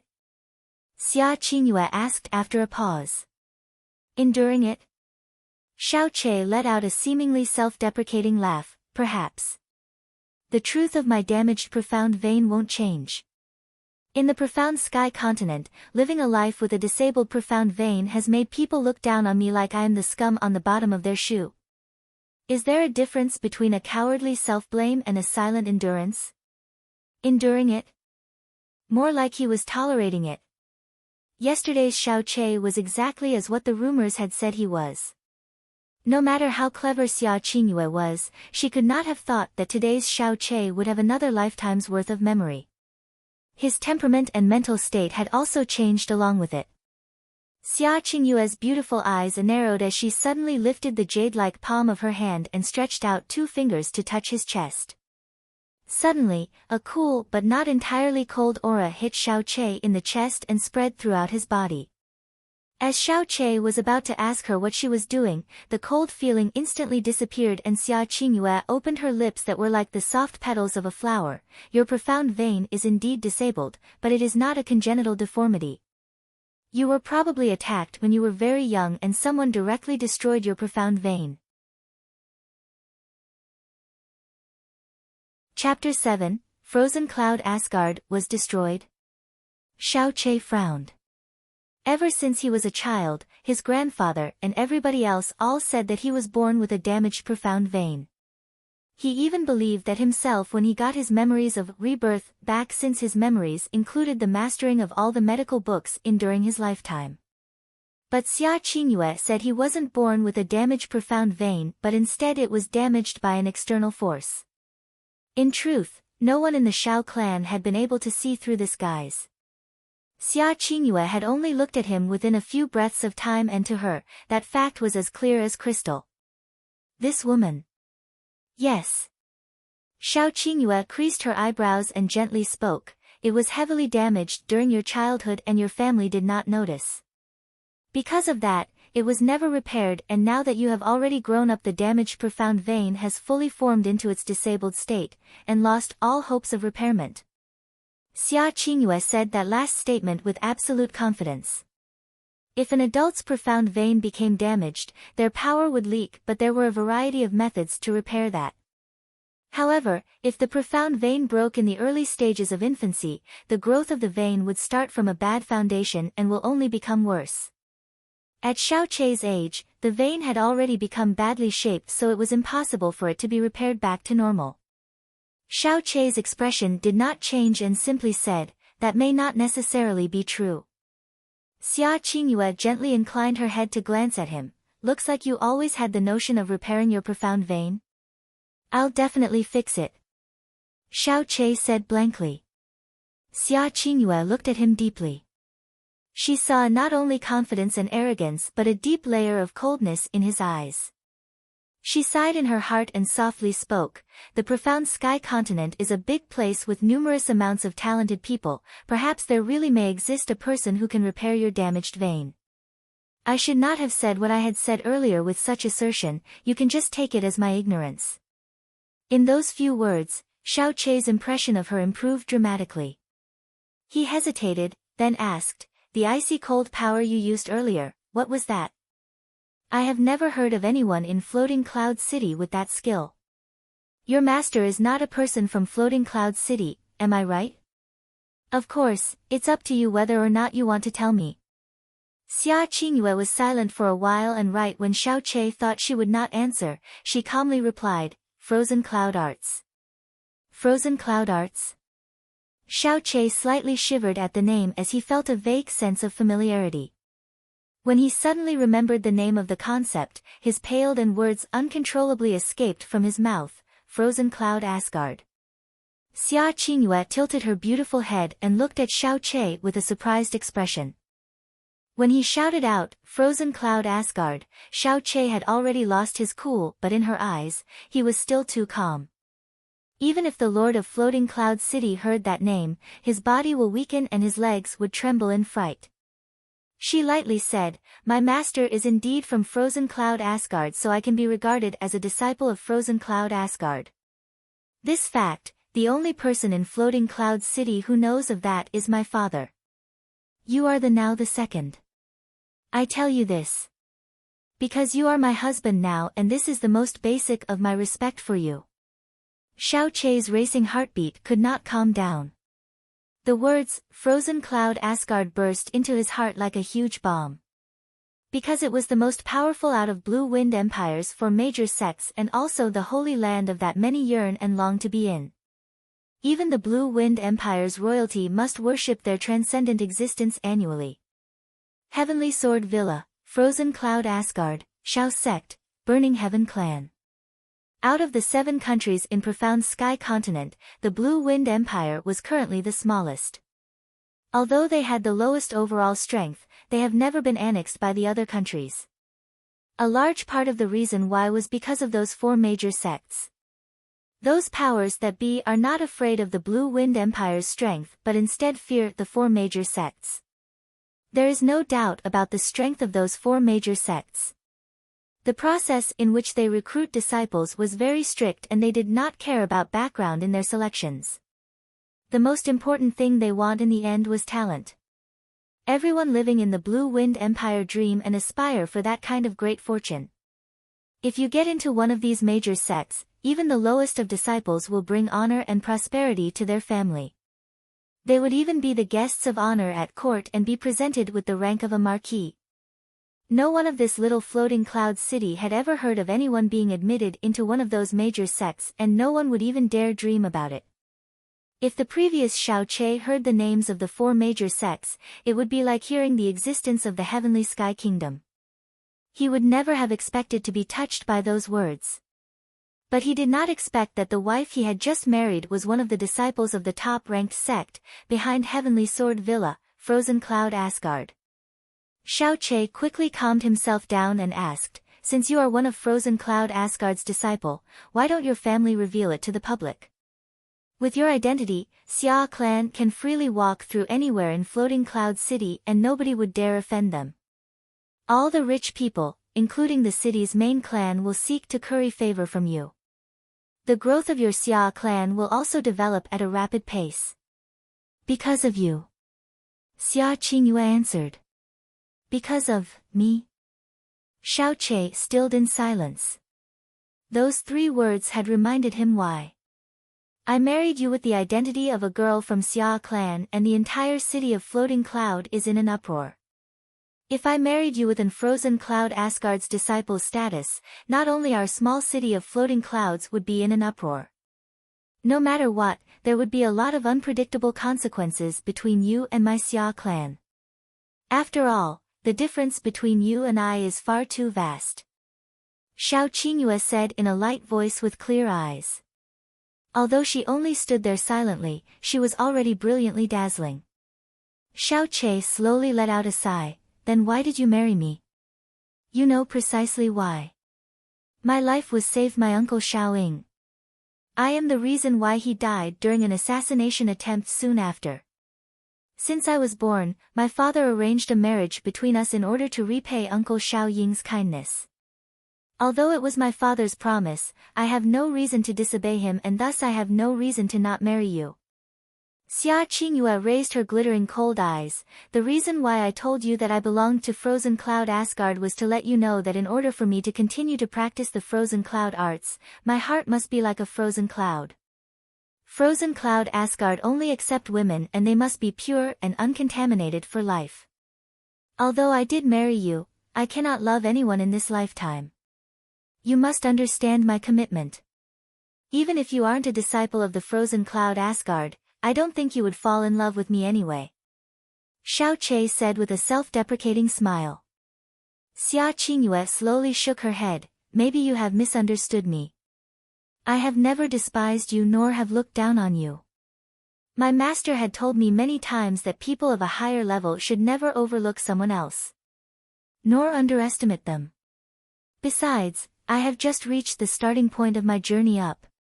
The Profound Sky Continent respects the strong, so there are countless doctors around. Just because your profound vein was broken does not mean that your life is completely ruined. Xiao Chei was moved. Floating Cloud City bragged about Xia Qingyue's beauty and talent, but perhaps nobody knew about the elegance in her state of mind that not even the countless number of middle-aged people in this world can achieve. And she was really only 16, after a few years, one could not imagine how she would be. No wonder she caught the fancy those from Frozen Cloud Asgard. This woman with such beauty, talent, and mind of a fairy had really just became his wife not too long ago. It felt like that was only just a dream.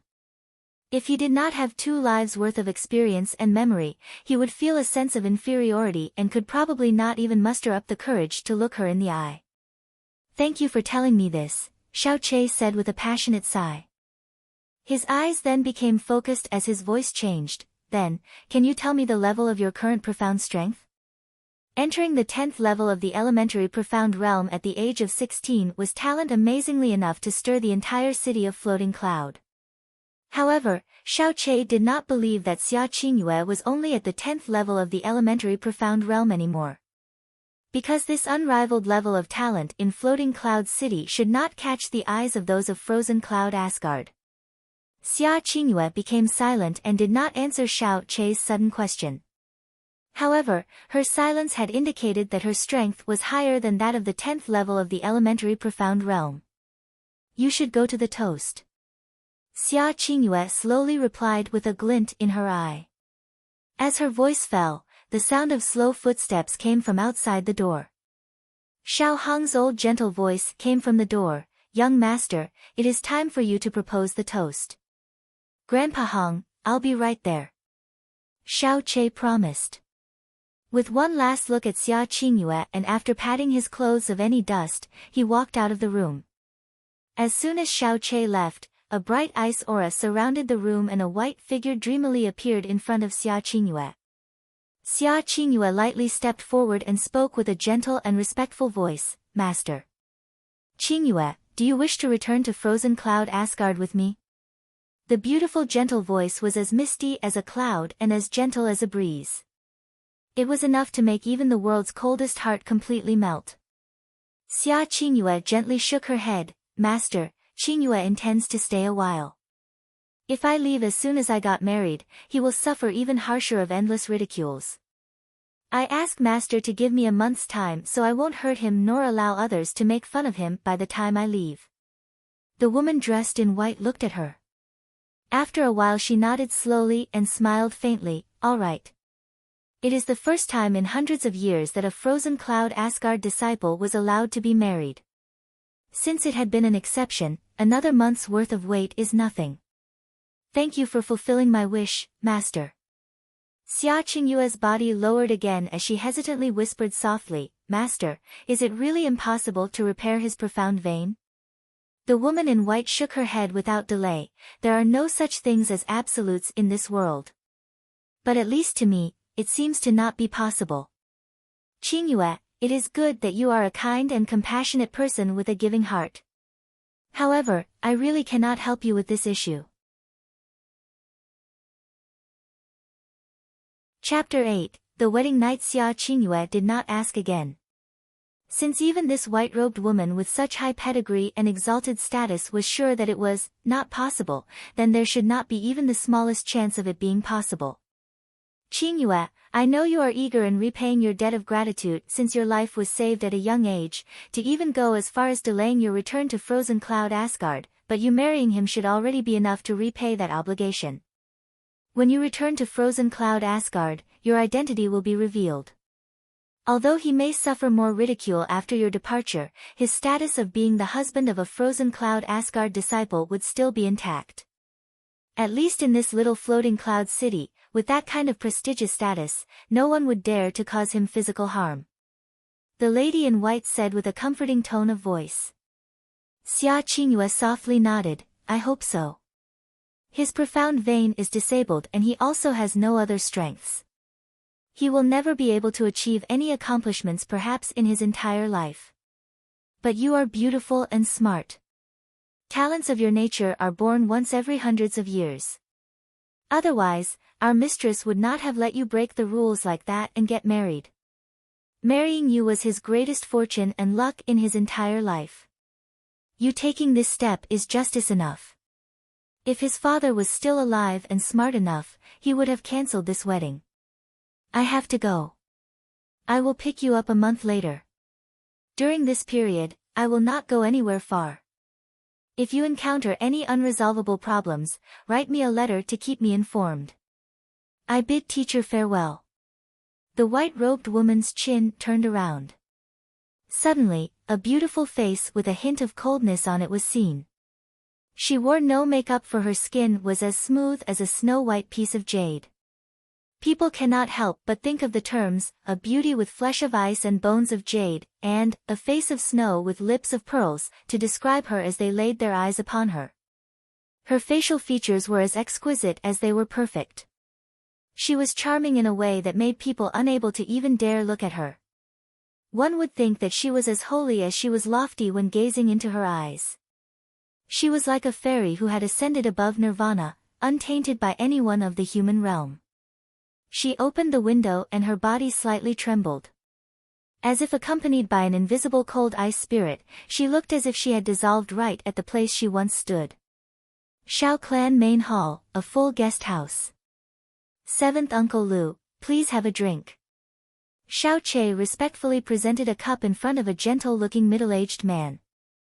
The person who was called 7th Uncle Lu stood up as he started to laugh. He raised his cup and drained it of its contents. He spoke with laughter, "My nephew, I was best friends with your father. Now that I see you have formed your own family and have married to such a good wife, my heart is happy for you." "Thank you, 7th Uncle Lu."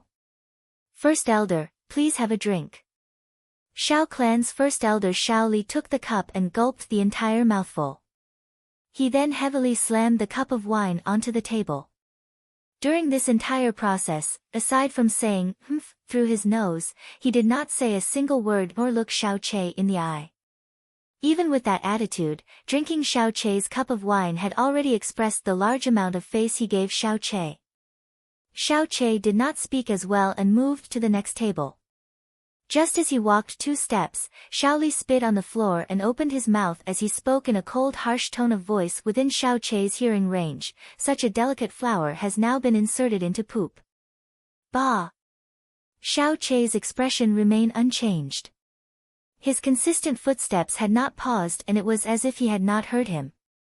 That was only if one did not look closely, for his eyes hardened and a deep cold condensation hid behind them. He came over to the second elder, Xiao Bo's side. Xiao Che bowed slightly. "Second elder, Xiao Che offers you a cup." Xiao Bo did not bother to look Xiao Che in the eye, but he opened his mouth to lightly say, "Yang dear, help me drink it." "Yes, Grandpa." Xiao Yang said without hesitation. He took Xiao Che's offer of wine and drank it all, only making a guru sound. A cup of wine presented to an elder but drank by his children did not show only contempt anymore. It was a sort of public humiliation. After drinking the wine, Xiao Yang put the cup down and sat back on his seat, his eyes filled with undisguised scorn and ridicule. Xiao Che did not say anything again. He only nodded slightly and moved on to the next table. Just like before, as soon as he took 2 steps, a cold grunt was heard, "Humph, trash is trash. Even if trash climbed into Xia Clan, it is still trash. Xiao Lai, that old bastard, is actually going to depend on his granddaughter-in-law." Bah! The voice contained deep disdain, sarcasm, and of course jealousy. Even if one did not mention the wealth of the Xia clan, if one can still brag about Xia Qingyue's amazing talent.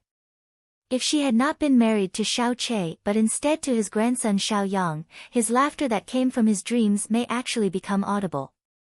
Xiao Che pretended to not have heard and walked away smiling. Xiao Che finished his toast and sent out the guests. The long night of banquet was over. During this entire process, the people who displayed genuine heartfelt congratulations and best wishes were so few that Xiao Che could count them on his 10 little fingers. Countless people were very polite towards him, after all today was his wedding day, but he clearly saw contempt in almost all of their eyes. Some people sighed, some people were jealous with anger.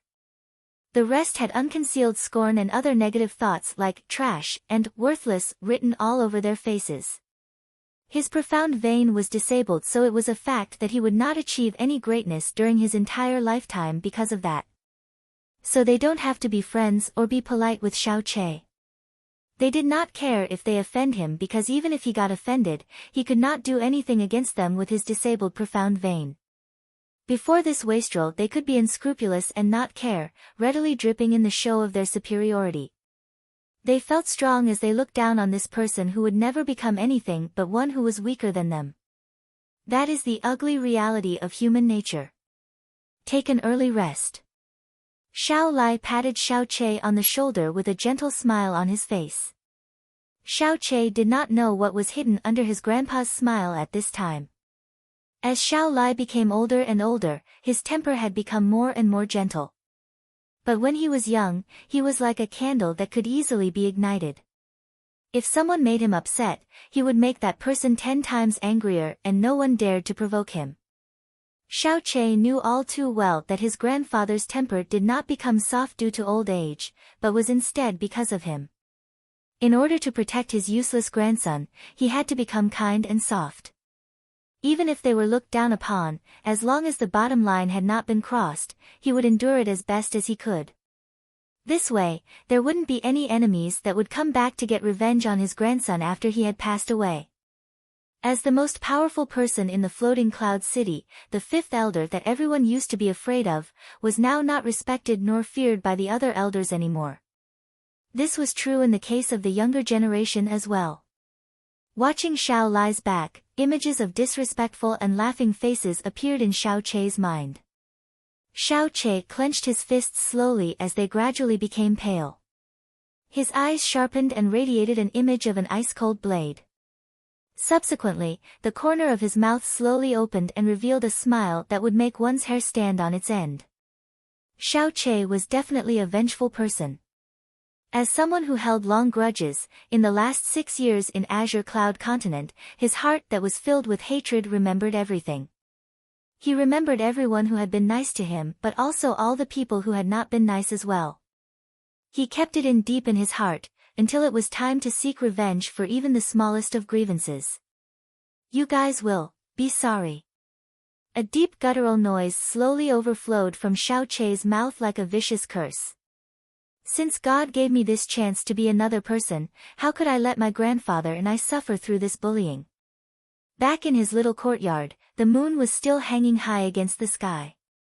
Xiao Che walked to the corner of his yard and stretched out his left hand. Suddenly, water arrows shot out from his palm. During today's wedding, he could not avoid drinking a lot of wine. In the end, he drank so much that it looked as if he could barely stand on his own. In reality, he was actually clearly awake. This was not him having a high capacity to hold his liquor, but was instead because of the sky poison pearl. All the wine he had drunk transferred into the sky poison pearl. Since the pearl had become one with his body, he manipulated it as if it was like his own body.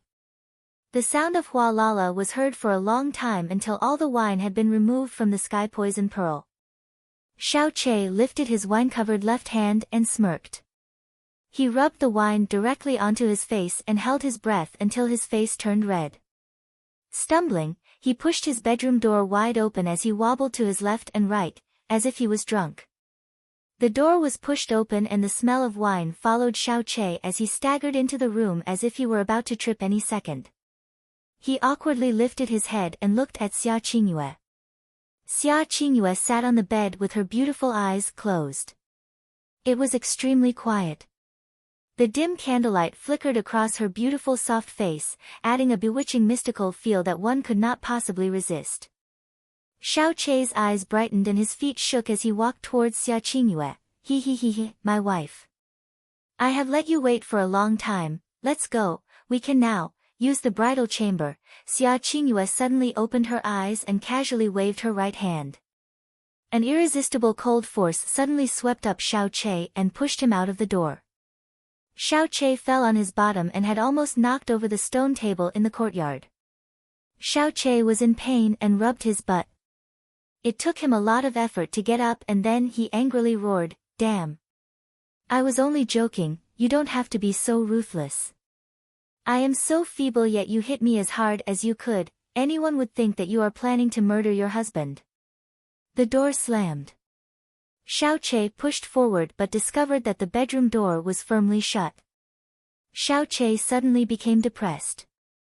This woman, don't even speak of flirting, even jokes are taken so seriously. Can I really live happily this way? I was really only joking. Besides, I am only at the lowest first level of the elementary profound realm. Even if I wanted to do something to you, that would be impossible. Xia Qingyue did not respond. Xiaoqie stood at the door for a long time but the door showed not the slightest sign of opening. Xiaoqie's small courtyard only had one housing. There was no point in mentioning if he had other rooms for he did not even own a workhouse nor a stable. If it was a normal day, he could sneakily slip into his little aunt's place to sleep. But tonight was his wedding night, so it was not appropriate for him to sleep anywhere else. As a cold night wind passed by, Xiaoqie shivered and it looked as if he had become smaller. He knocked the door again and Weak spoke, "Hey, you're not really letting me sleep outside, are you?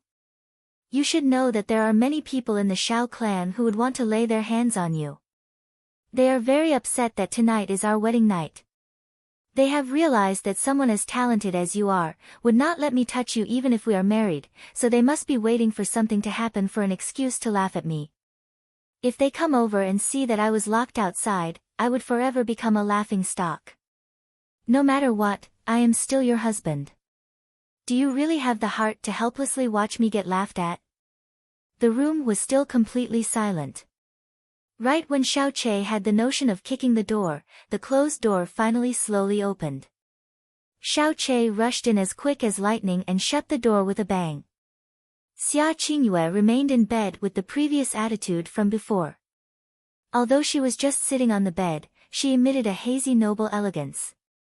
Her beautiful eyes slightly turned, looked at the flustered Xiaoqie and spoke in a faint voice, "You are not allowed to be within 5 steps from me." "Then where would you let me sleep?" Xiaoqie rubbed his chin. The room was small, it only had a bed, a reading table, an eating table, and 2 cabinets. If one walked from east to west across the room, at most there would only be the size of 7 of 8 paces of distance in between. "You sleep on the bed." Xia Qingyue stood up from the bed. "No need." Xiaoqie flatly refused and sat in the corner furthest away from Xia Qingyue and closed his eyes. Although Xia Qingyue was perhaps 100 times stronger than him, his dignity as a man refused to let a girl sleep on anywhere but a bed if he had a choice. Chapter 9, Wife, Are You Asleep? He had married such a beautiful wife yet on his wedding night, he could not touch, caress any part of her body, or even sleep on his own bed. He could only silently hug his knees as he leaned against a wall in the corner of his room. Xiaoqie now had really felt the maliciousness of this world. The red candlelight reflected against this newly transformed room, making it seem lovely. The 2 people in red dress entered a long silence, one sat at the edge of the bed and the other huddled pitifully in the corner. The only sound heard during this dragging silence was the vague sound of their breathing. After a while, Xiaoqie finally could not help but say, "You will not really make me stay here all night?" Xia Qingyue's long eyelashes fluttered and the graceful curve of her body turned slightly to lie down on the bed. She released the scarlet curtain and it fell, hanging down. Xiaoqie could only make out her vague blurry shadow under the dim candlelight. Suddenly, Xia Qingyue waved her hands and a cold windy breeze extinguished the 2 red candles simultaneously, making Xiaoqie sit in the dark shadows of the room. If it wasn't impossible for him to beat this woman, even though she was as cold as her appearance, he still would have jumped her. "I was just joking earlier. Not only am I not drunk, I did not even drink 1 sip this entire afternoon. You can't even take a little joke, you have no sense of humor." Xiaoqie resentfully muttered. "I knew you weren't drunk." Xia Qingyue replied coldly, "But I really hate men who could defecate and urinate anywhere." Defecate and urinate, anywhere? Could it be, when he was trying to get the wine out of the sky poison pearl? Fuck. Xiao Chei's eyes widened as he jumped up from his corner. You said that I indiscriminately urinate anywhere. Which eye did you see that with? You only heard the sound of me pouring wine. Pouring wine, pouring the wine. As a dignified man of the Xiao clan, I would never do something as uncultured and filthy as that. You are allowed to look down on my profound power but not insult my noble character and personality. A little white after Xiao Chei roared at her, he heard the leisurely sound of Xia Qingyue's voice. I was only joking too. $. Xiao Chei had almost vomited out his blood. Depressed, Xiao Chei went back to his corner and became silent again. This woman really knew how to joke around. Usually he would sleep comfortably in his bed, but on his wedding night, he had to sleep in a corner. There was no way he could fall asleep. After holding in for a long time, Xiao Chei let out his voice again. So, when are you going back to Frozen Cloud Asgard? Tomorrow, or the day after tomorrow? Xia Qingyue. Xiao Chei laughed with a light expression and calmly explained, although I know very little about the ways of Frozen Cloud Asgard, I do know that they only accept women. Emotions of love are forbidden and they all have to be chaste. There are countless beautiful women in Frozen Cloud Asgard and I have never heard of anyone there getting married. But you married me. Looks like even among the people of Frozen Cloud Asgard, your talent and gifts are a rarity. You are perhaps a talent that they have only seen once in hundreds of years. Otherwise, why else would they break such a precedent in your favor? Xia Qingyue, Xiao Chei raised his head and looked up at the darkness of his ceiling and continued, for someone like you, they would do all they can to recruit you into their Frozen Cloud Asgard in the shortest time possible. There must be countless strong practitioners that study the way of the profound that an ordinary person would never see in their entire lifetime, and countless treasures as well. Under these circumstances, your profound power and status would skyrocket. You are probably going to leave soon, am I right? Xia Qingyue remained silent for a long time. After a while, she answered in a vague voice, in a month. A month? Xiao Chei's surprised expression became a smile as he lowered his head and whispered, thank you. Xia Qingyue. You must have asked them for this month. I doubt that Frozen Cloud Asgard would willingly let you delay your recruitment and let you stay with a useless person like me against your wishes. 1 month is quite a long time and you are their treasured talent. In the future, you may even reach the same level and even be on par with the mistress of Frozen Cloud Asgard. Others may laugh at me, mock me, and never put me in their eyes, but someone like you who would improve to unimaginable lengths in the future, was willing to marry me. You tried to protect and maintain the pride of a laughable man like me. Although I know you are doing this to repay my late father's kindness, I thank you just the same. No need. Xia Qingyue answered unemotionally. But her heart slightly shifted inside her as she became slightly moved by what he had said. He was not wrong at all, for even her master told her that talents like her were as rare as can be even in Frozen Cloud Asgard. Her master even said that once Xia Qingyue entered Frozen Cloud Asgard, she was confident that she could break through the profound spirit realm and even reach the profound earth realm. A level that not even the #1 practitioner in Floating Cloud City, Xiao Lai, could reach. Reaching the profound earth realm before the age of 20. To the people of Floating Cloud City, that was an unimaginable feat. Before I married you, I thought you would be like all those people who hold me in contempt and ignore me, but you are better than I thought you would be. Not only are you beautiful, you are also talented and kind. As a woman, you can be considered to be flawlessly perfect. Xia Qingyue, well, since you are so kind, you certainly won't let your husband sleep in the corner on your wedding night, right? My bed is quite large and it definitely would not be crowded if 2 people slept on it. Before Xiao Chei even finished his sentence, a cold and murderous aura blew across the room and he shivered. If you keep talking rubbish, I'll throw you out. Xiao Chei crooked his mouth and obediently shut up as his stiff bottom bitterly went back to where he sat before. Somebody's here. Xia Qingyue suddenly exclaimed. After a while, Xiao Chei heard the soft faint sound of footsteps. If he did not deliberately try to hear it, he would never have noticed those footsteps. The owner of those footsteps seemed to have suddenly stopped in front of his courtyard. The careful footsteps stopped right in the middle of the courtyard and went no further, because in the room was the untouchable Xia Qingyue. After sneaking around the courtyard for what seemed like half a day, the owner of those footsteps left as quietly as they could, the same way they quietly snuck in. It was night and Xiao Yulong could not sleep. He looked out his window with a frantic expression on his face from time to time. The door opened and Xiao Yang's hurried footsteps had come in. Xiao Yulong narrowed his eyes and asked, "How is it?" "This." Xiao Yang carefully looked at Xiao Yulong's expression and spoke with great care. "I just came from Xiao Chei's place. Xiao Chei seems to not have been locked out." Xiao Yulong's hopeful expression dropped off his face. Xiao Yang's heart thumped and he hastily said, "But you don't have to worry, boss.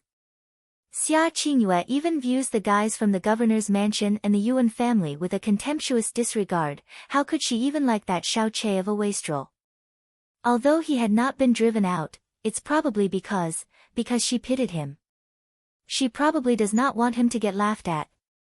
Although he is in the same room as Xia Qingyue, I doubt they are lying on the same bed. He's probably laying on the ground right this minute, that must be it." Xiao Yulong's dark uncertain face cast his eyes in the direction of Xiao Chei's courtyard. He clenched his fists. "Xia Qingyue is the woman I want, and no one can meddle in my affairs. I will personally check out what had happened. Absolutely do not let him touch Xia Qingyue." "Yes." Xiao Yang quickly answered. The small dwarf-like Xiao Chei who was rolled up in a ball was still awake in the corner of his room in the middle of the night. He opened his eyes and raised his left hand to look at the center of his palm. In the darkness, there was a striking faint green light that came from the sky poison pearl. In Azure Cloud Continent, with only the power of the sky poison pearl, he alone stirred the world's wind and storms, but also incurred the wrath of the entire Azure Cloud Continent. However, this had almost used up all its poisonous power. The sky poison pearl had fused with his body to become a part of him, and he could hardly feel the presence of its usual toxicity. Before his death on his killing field, he had used the sky poison pearl's power to slaughter many strong practitioners.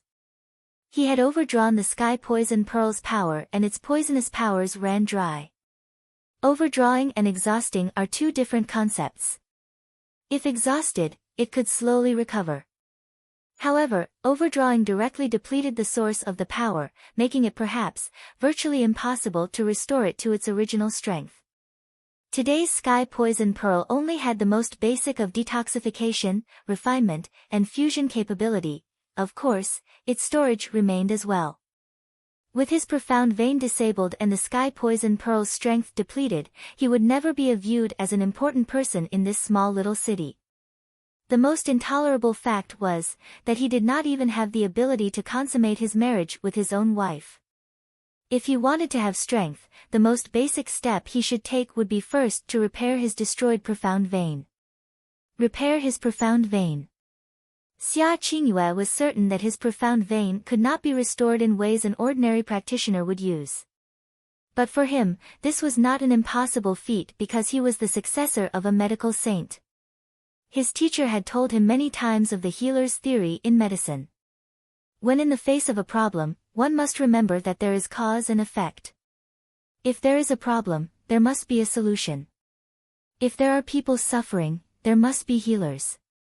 In this world, there is no incurable disease, and if people say there one, it was only the healer's own lack of ability. Regarding how to repair his profound vein, Xiao Chei had been thinking about that to this very day. His profound vein had not been an inborn disability, but was damaged by another at birth. After growing up, his profound vein has now been thoroughly crippled, making him unable to even use the most conventional of methods to restore it. In order to destroy his old disabled profound vein and recultivate another, he needed at least 3 things. "Wife, are you asleep yet?" Xiao Chei asked.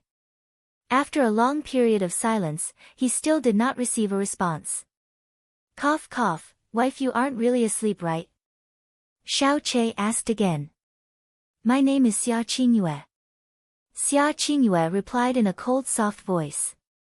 I know your name is Xia Qingyue.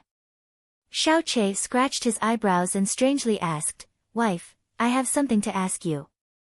Call me Xia Qingyue. She said in anger. Oh, okay.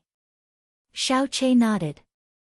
With a poker face on, he asked, Wife, after you go to Frozen Cloud Asgard, are you able to obtain the 7 profound gem grass, a purple-veined heaven crystal, and a pellet of a beast of the earth profound realm? Are you able to get a hold of those 3 things?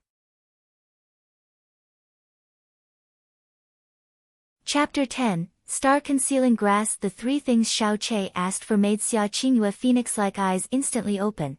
What are you trying to do? Does this mean you actually have a way to get your hands on them? Shao Che asked hopefully, after seeing that Xia Qingyue had not immediately outright rejected him. Xia Qingyue slightly furrowed her eyebrows, and started to slowly speak. I have never heard of a 7 profound gem grass, but a earth profound realm beast's pellet can only be obtained after killing the beast. And how many people in the Blue Wind Empire could actually successfully hunt a beast training in the ways of the profound? Even in Frozen Cloud Asgard, one who could do that would certainly be quite rare. And a purple-veined heaven crystal is a priceless immortal treasure that even the 4 major sects would go crazy for. Even one would be worth more than 10 years of a person's lifetime cultivation. Those 3 things, don't even mention me, even if it was the mistress seeking those things, it would still be almost impossible to obtain. Shao Che's chest heaved up and down as he closed his eyes, silent for a long time. What are you planning to do with those 3 things? Xia Qingyue asked spontaneously. Repair my profound vein, replied Shao Che. I am unable to help you. At the same time, Xia Qingyue said that she did not believe that those 3 items could repair a profound vein. Otherwise, there was no way her master would not know this method. Shao Che shook his head as if it did not matter. Those 3 items are not things that an ordinary person could obtain, I was only casually asking about them. After a small pause, he spoke again in a little small voice. Wife, after you return to Frozen Cloud Asgard, will we ever meet again? Do not call me wife again. My name is Xia Qingyue. Xia Qingyue said as her voice pitched higher and her voice got colder. Indifferent, Shao Che spoke in a carefree tone. I married you and you married me. We have already bowed in the face of heaven and earth with thousands of people as our witness. We have also went through the entire wedding process. I am now your husband and you are my wife. If I don't call you wife, what else would I call you? Xia Qingyue became speechless. After a while, she indifferently spoke, whatever, suit yourself. Shao Che suddenly grinned broadly. This wife was untouchable, but had no conversational skills. You still haven't answered my previous question. When you return to Frozen Cloud Asgard, will we meet again? Shao Che asked again. No. Xia Qingyue replied. Good. Shao Che nodded his head and leaned his head against the wall as he closed his eyes. In fact, you should return to Frozen Cloud Asgard as early as possible and not have to worry about me. For someone as talented as you are, you should not stay in this little floating cloud city and also not be tied down by me. When you leave, your status of being a disciple of Frozen Cloud Asgard would become public. At least in this floating cloud city, no one would dare to hurt me and I would live more comfortably. Oh right, you should not have any objections about my opinion.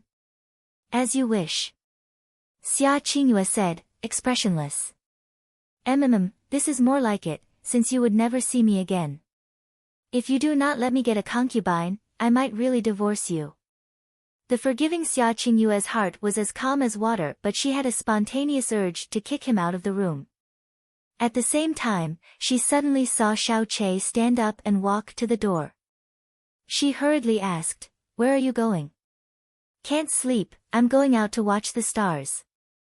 As Shao Che answered her question, his heart groaned. This woman, how about you squat down here in the middle of the night? Let's see if you can sleep that way. Xia Qingyue did not speak anymore and Shao Che opened the door as he proceeded to walk outside. It was in the middle of the night and all was still. Standing in the middle of the courtyard, Xiao looked at the sky full of stars with a determined expression in his eyes. However, deep inside, he was at a loss with an unsettling and perplexing unease. Today was the first day he had been reborn. Although his mind had changed greatly if compared to the past, with a change that could even be said to have turned the world upside down, even his strong mind could not find a way to get out of his current damaged profound vein situation. If he could obtain the 7 profound gem grass, purple veined heaven crystal, and the pellet of an earth profound realms beast, he would have more than a 50% success rate when repairing his profound vein. However, with his current ability, to even get one of the 3 items he needed as prohibitively difficult. After all, only the strong were respected in this world. Without enough power, achieving what one wants was but only just an illusion. What was he supposed to do? Suddenly, a slight throbbing sensation came from Xiao's left hand. He subconsciously raised his left hand and saw impressive glimmers of rapid flashing faint light come from the sky poison pearls pattern in his palm. Xiao's eyes contracted as he turned around, facing north. This is... In addition to being poisonous and having a strong refining capability, the sky poison pearl had an additional ability. It had the special kind of ability that could sense nearby toxic medicinal herb ingredients.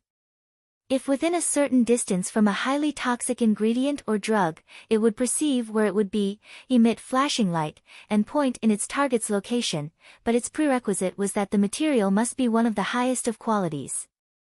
The level of sensing that the sky poison pearl had was unrivaled. If compared, the highest level that a person could achieve would not even reach that of the sky poison pearls. On the Azure Cloud continent, the sky poison pearl had only flashed 6 times, each time letting him find the rarest of the most exotic treasures. Although this was its first day on the sky profound continent, the sky poison pearl actually had such an induction. Even this place hid a secret hidden treasure. The sky poison pearl's targeted direction was to the north, which was the direction of Shao Clan's mountain. Xiao had his own little courtyard. Its location could be said to be the most dangerous out of all the Shao Clan's property. This is because over his courtyard walls, laid the mountains. This mountain was still actually the private property of the Shao Clan. The occasional wandering low-level profound beast would break into the courtyard by climbing over its walls. And if one wanted to come from the back of the mountain and sneak in to make this area its own, that would be a very good choice. However, in the face of the Shao Clan's power in Floating Cloud City, no one has ever dared to have done that to this very day. Xiao did not hesitate and directly climbed over the wall. Although his profound strength was low, climbing over a wall of 3 meters was no problem. The mountain area was quiet and somber, and if it was the previous Xiao, he absolutely would not come here in the middle of the night. The moon in the sky was still hanging up high and the countless stars there were also not that dim. Xiao glanced all around him and when he was sure there was no one in sight, he tread softly in the direction the sky poison pearl was pointing toward. The mountain under the light of the moon seemed to be shrouded in a thin layer of mist, making it seem both mysterious and dangerous. Not long after, Xiao arrived at the foot of the mountain. In this place, the sky poison pearl's flickering light was at its highest frequency. Xiao stopped and wondered, was it around here? But this was clearly only the foot of the mountain area. Shao Clan pharmacists must pass through here every day, so how could it even grow here? Whether it be a heavenly treasure or a somewhat decent type of medicine, it would have been found already. Why would it wait for him to find it for harvest? However, the sky poison pearl had indeed reached this rapid frequency, which meant that the target would be at least 10 footsteps away. In the moonlight, Xiao's brow tightened as his eyes slowly and carefully searched every inch of the land around him. Under normal circumstances, the more precious the medicinal herb was, the more dangerous and extreme the place it grew would be. At first glance, this area at the foot of the mountain was covered entirely in weeds, and Xiao could not help but be tempted to suspect that there was a problem with the sky poison pearl's natural sense. As his eyes carefully scanned the ground in a circle, aside from only weeds, Xiao could not find even the most common of medicinal herbs. Right when he was about to give up, his eyes suddenly landed on a place with some kind of indistinct variety. The Xiao-Che of today had a sharp intuition. He raised his head and looked in the direction of the uncomfortable feeling that he suddenly felt for the first time in this world. There was a mass amount of weeds there as well, but a certain weed at the edge of a rock that had not been trampled had caught his attention. Xiao-Che walked to the rock's side and squatted down next to it and stared at the mass of weeds for a long time. Firmly locked in the middle of all those weeds were smaller weeds with a tenacious amount of vitality. Without interference, one can say that they are clinging on to dear life by rooting at every opening available. In the middle of those untrampled weeds was an even smaller chasm. The hole was very small, for only 2 blades of grass grew there. However, if one looked closely, it was apparent that the grass there was significantly different than that of the other weeds around them. A gust of the gentle night breeze blew by, swaying the small weeds in the area.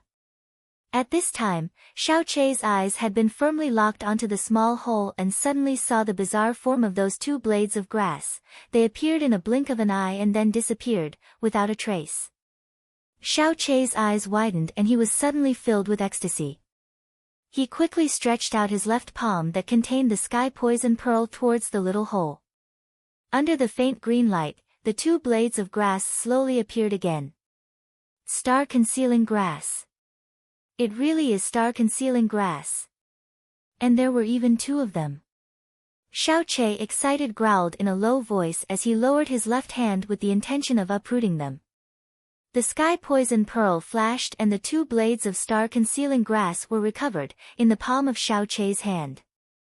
The high quality the medicinal herb was, the harder it was to harvest, for even the slightest mistake during harvesting may cause damage to the materials and lower its efficiency or even completely destroy its effectiveness. But with the sky poison pearl, no matter how complicated the herb, one had no need to worry. The sky poison pearl could harvest a herb without bringing any possible harmful side effects by using its aura, completely wrapping around a herb without any sort of spiritual power leakage. Instead of saying that it was a surprise, it's better to say that this was a miracle. Looking at the 2 blades of star-concealing grass that were partly hidden in the palm of his hand, Xiao-Che's arm quivered in excitement. In his entire 24-year life, he had traveled almost everywhere on the Azure Cloud continent and only found 1 star-concealing grass. However, on only the first day that he came to the profound sky continent, he had actually found 2. And it was in his own family's back mountains. One could say that there was no difference when comparing the differences between a star-concealing grass and the common weed, for it was almost impossible to differentiate between the 2 even if one tried. At the same time, it had a very unusual ability: it could become invisible. In a way, it meant that if one wanted to find one, it would be even more difficult to do.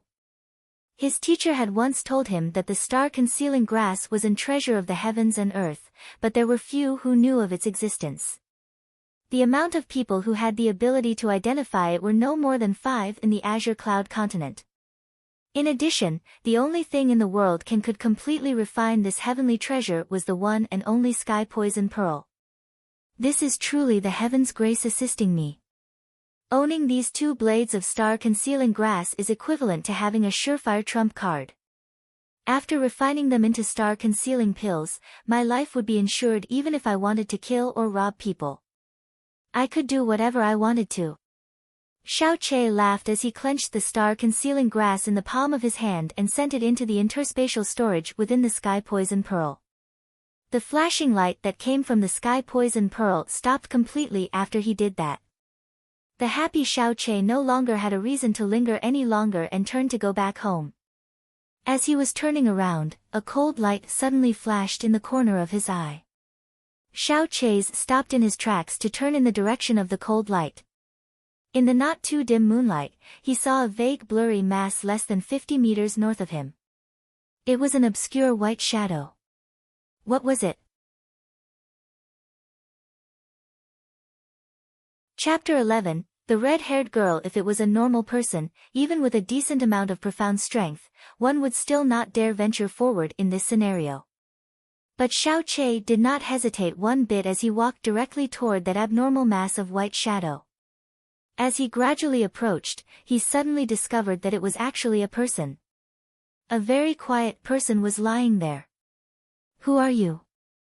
When he saw that the blurry image was that of a human, Xiaoqi stopped walking and asked.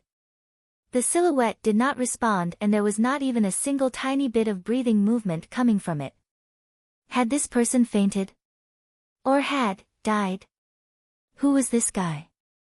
Why did this person collapse here? Wait. If this person had fallen in the daytime, someone would have already come upon this individual. Yet it seemed as if Xiaoqi was the first to discover this guy, which meant that this person had only appeared here just now. The earliest time would be after night completely fell. Xiaoqi did not hesitate and quickly walked closer. As he came before the body in front of him, he stared at the figure while in a daze, under the moonlight. This was actually a girl. The girl looked to be either 12 or 13 years old and wore a messy dress.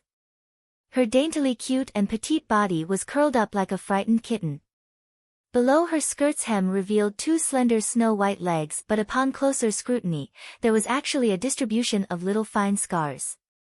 She wore one black shoe on her foot, with the other shoe nowhere in sight. Her naked foot was like a delicate ice lotus, and her exquisite toes were as clear and translucent as a jade carving. The most striking detail on her body was her hair.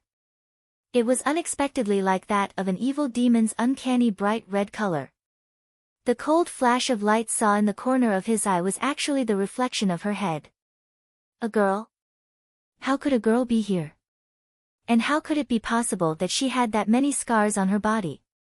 What was the reasoning behind her hair color? Did the profound sky continent have people who were born with such red hair? Xiaoqi bent over and stretched out his hand to gently shake the girl's shoulder. "Little girl, little." Xiaoqi's voice suddenly stopped after he cried out in surprise. As quick as lightning, he retrieved his hands back from the girl's shoulders. This was because through her thin clothes, her body was completely cold, without the heat that a living person should have.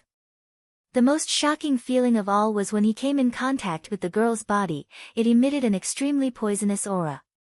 Yes. It was highly noxious, to a point that it scared him, for it was a kind poison that had the highest level of toxicity he had ever met, far exceeding that of all the poison knowledge he acquired from his past world.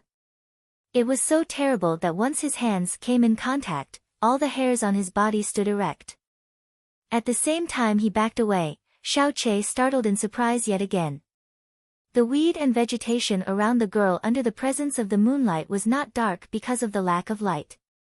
It was not dark green, but rather a horrible black, burnt color. Even the land around her had become a pitch black. Xiaoqi's heart thumped in piercing terror. If it weren't for the sky poison pearl's all-purpose poison detoxification in his body, the instant he touched the girl's body, he would have had already been poisoned to death. In this world, how could there be such a terrible poison? The most malicious of all poisons, wasn't that the sky poison pearl? Even back in the days when I used the sky poison pearl, it did not release such a horrible toxin. In fact, it was by far lower. Could it be that in this world there is something even more poisonous than the sky poison pearl? How did this little girl have such a terrible poison within her? And why was she lying in this area? Numerous doubts surfaced in Xiaoqi's mind, but it was undoubtable that this little girl was dead. With this kind of severe poison, not even mentioning this little girl, even a strong sky profound realm practitioner would die instantly. Xiaoqi took a deep breath, and after a slight hesitation, he again put his hand on the girl's shoulder and slowly turned her lifeless body over. Under the moonlight, the girl's face appeared in his line of sight. He froze in shock as he looked at her, as if he had lost his soul, unable to return back to reality. How can there be such a beautiful girl? Xiaoqi's soul let out an uncontrollable tremorous cry. This girl was so beautiful, a monstrous beauty, so beautiful that she could probably steal souls.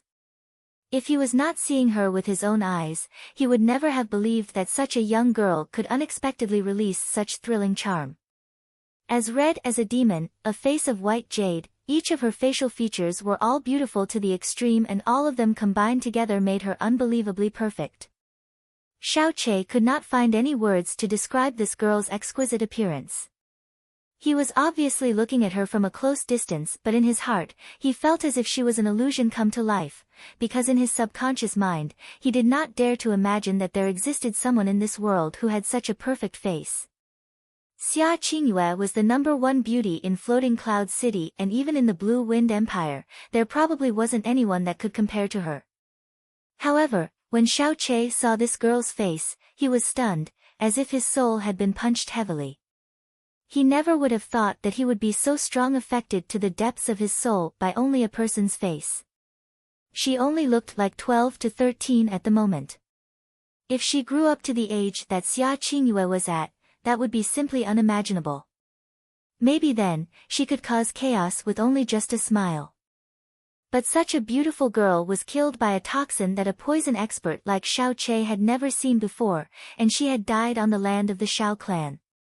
Xiaoqie could not figure out what poison it was and why it was here, he only felt that it was such a misfortune.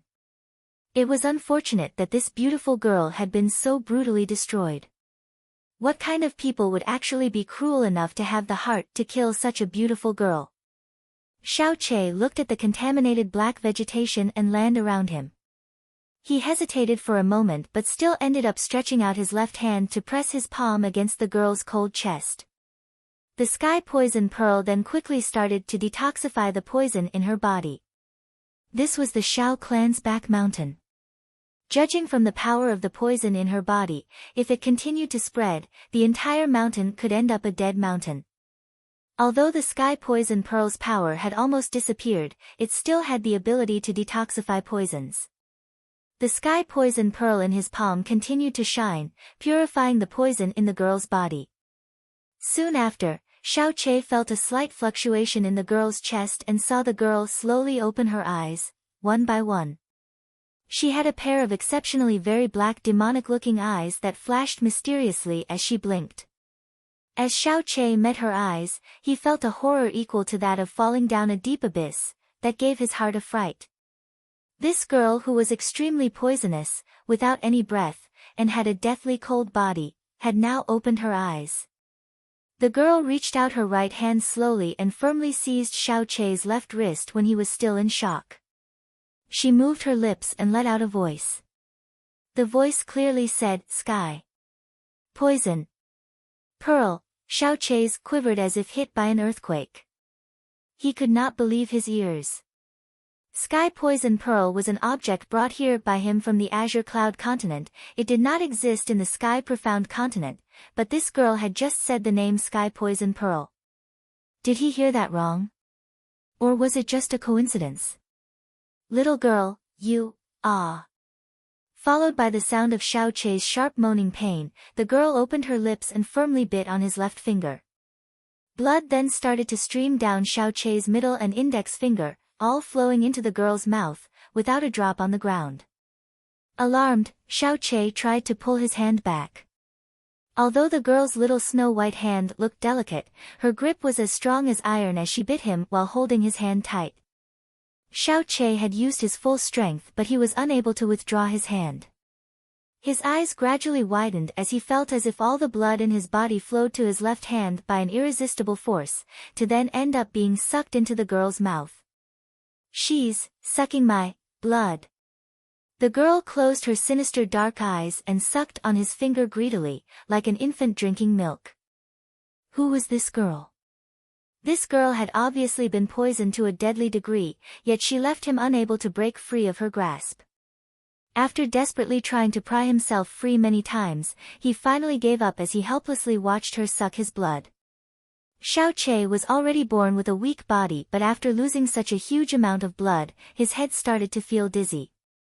As he wondered if his blood would be sucked dry by this unknown girl, the pain from his left hand finger suddenly disappeared, and the hand that tightly gripped his wrist had slowly loosened. Xiaoqie stepped back, looking at the perfect girl with a dark expression, who was just sucking his blood. But after a while, the girl didn't do anything, just like when Xiaoqie first saw her, she was just laying there with her eyes closed and no breaths. Xiaoqie took a few steps back and looked at the perfect girl with a dark expression on his face. Just now, The girl had been clearly sucking his blood, but after a while, the girl did not move at all, looking just like the time Xiaoqie first met her. She was just quietly lying there with her eyes closed, soundlessly and breathlessly. Who? A cold gust of night wind went by, brushing against Xiaoqie's back and the girl's body. In the cold wind, the girl's body scattered with the wind like mist, completely vanishing from sight, leaving only a broken white skirt, a pair of black princess shoes, and a red butterfly clip. Xiaoqie disappeared. A weird sensation came from his left palm.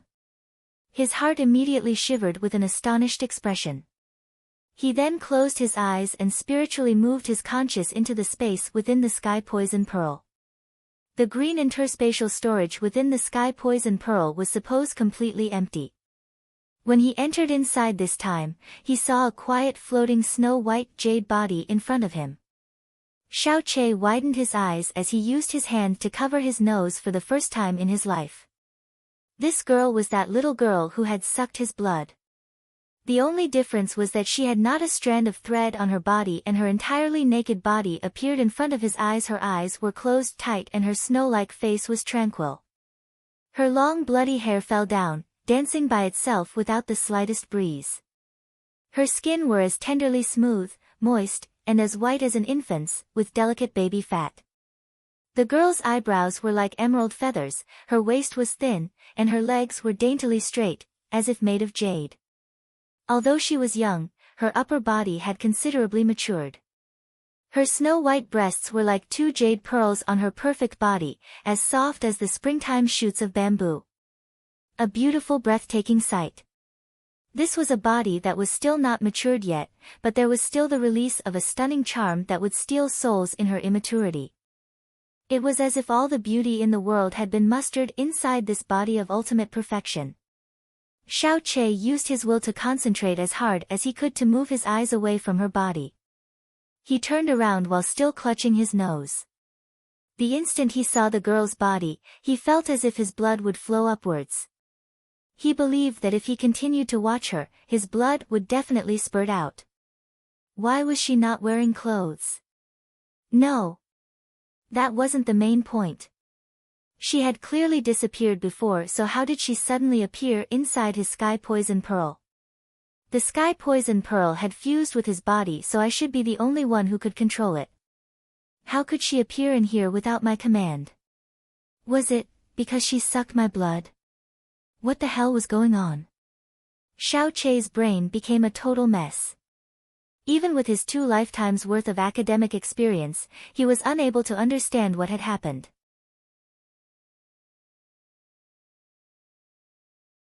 Chapter 12. If you weren't my little aunt. Xiaoqie withdrew his consciousness from the sky poison pearl and picked up the girl's clothes from the ground. He purified the poison on them before sending the clothes back into the sky poison pearl, then quickly covered the girl's body with them before letting out a small sigh of relief. What kind of person was this girl really? Why did she appear here?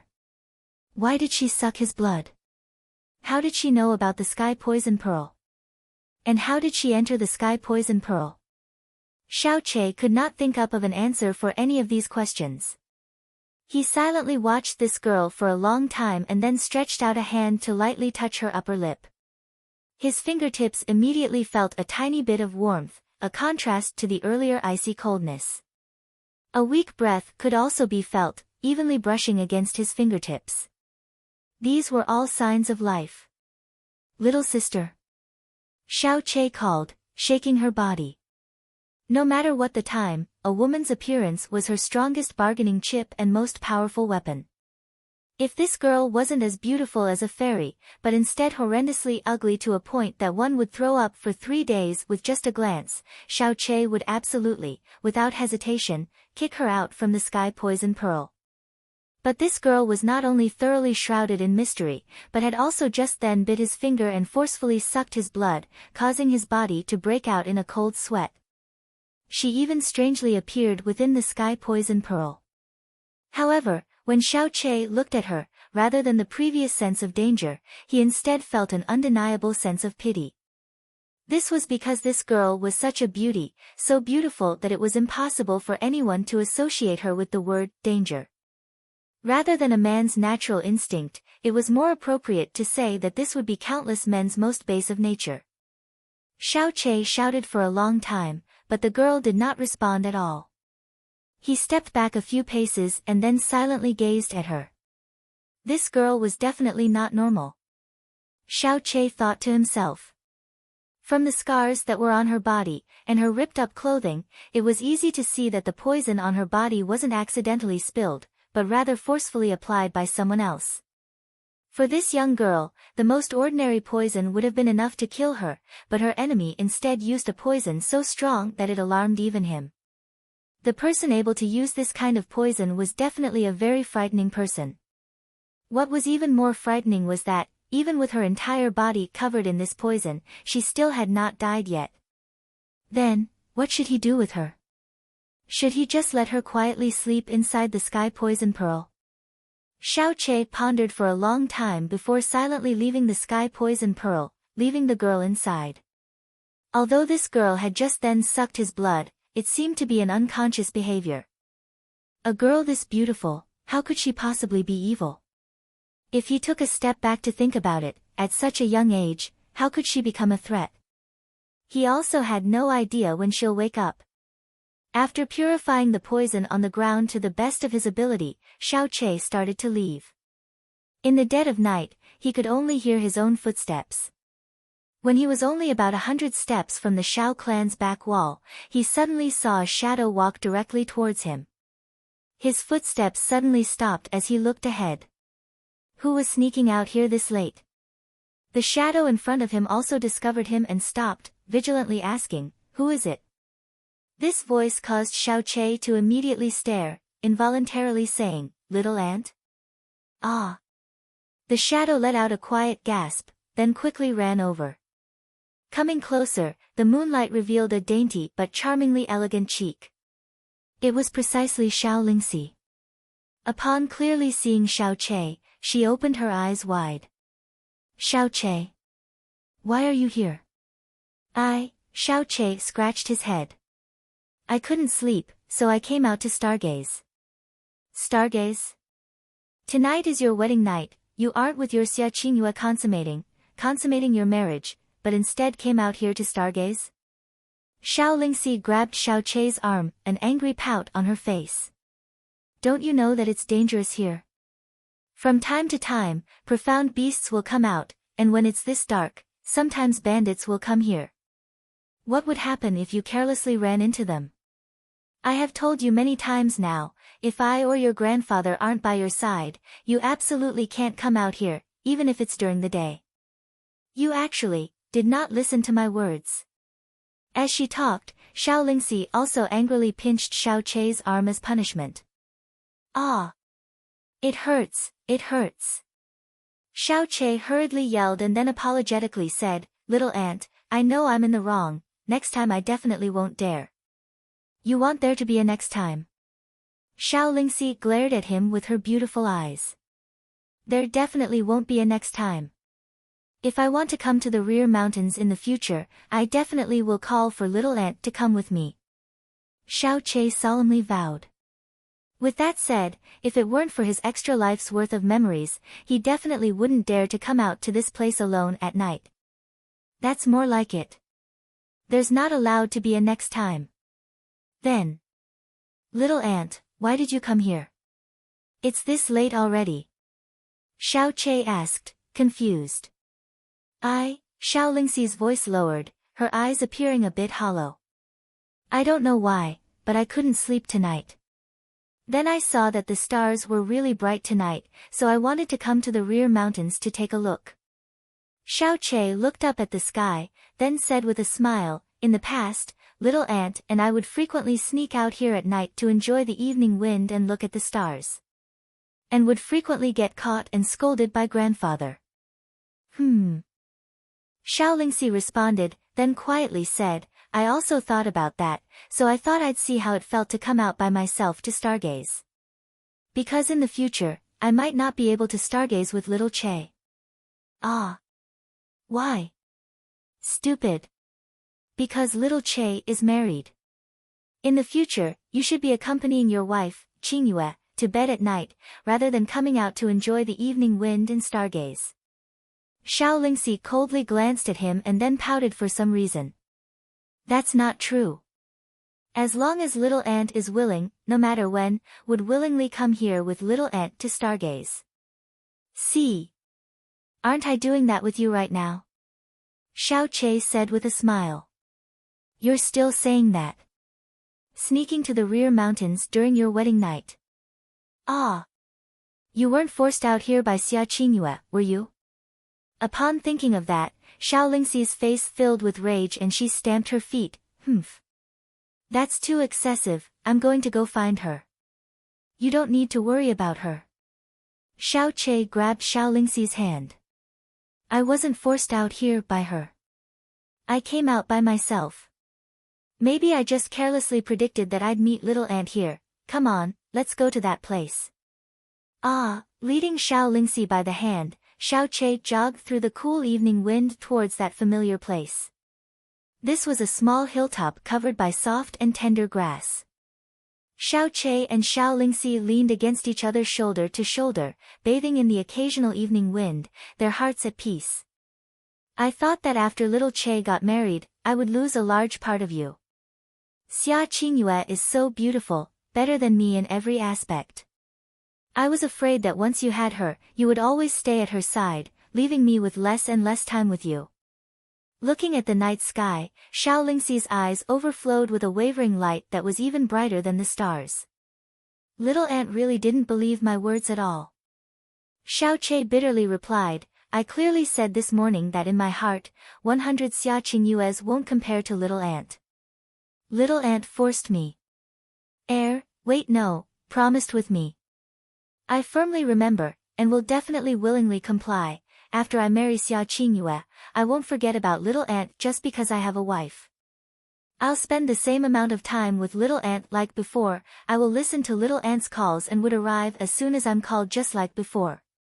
And lastly, although Xia Qingyue is now my wife, in my heart, she definitely won't outweigh little aunt. I guarantee that I remembered every word right. Xiao Lingxi had a dumbfounded expression on her face and the look in her eyes blurred. I know that was a bit excessive.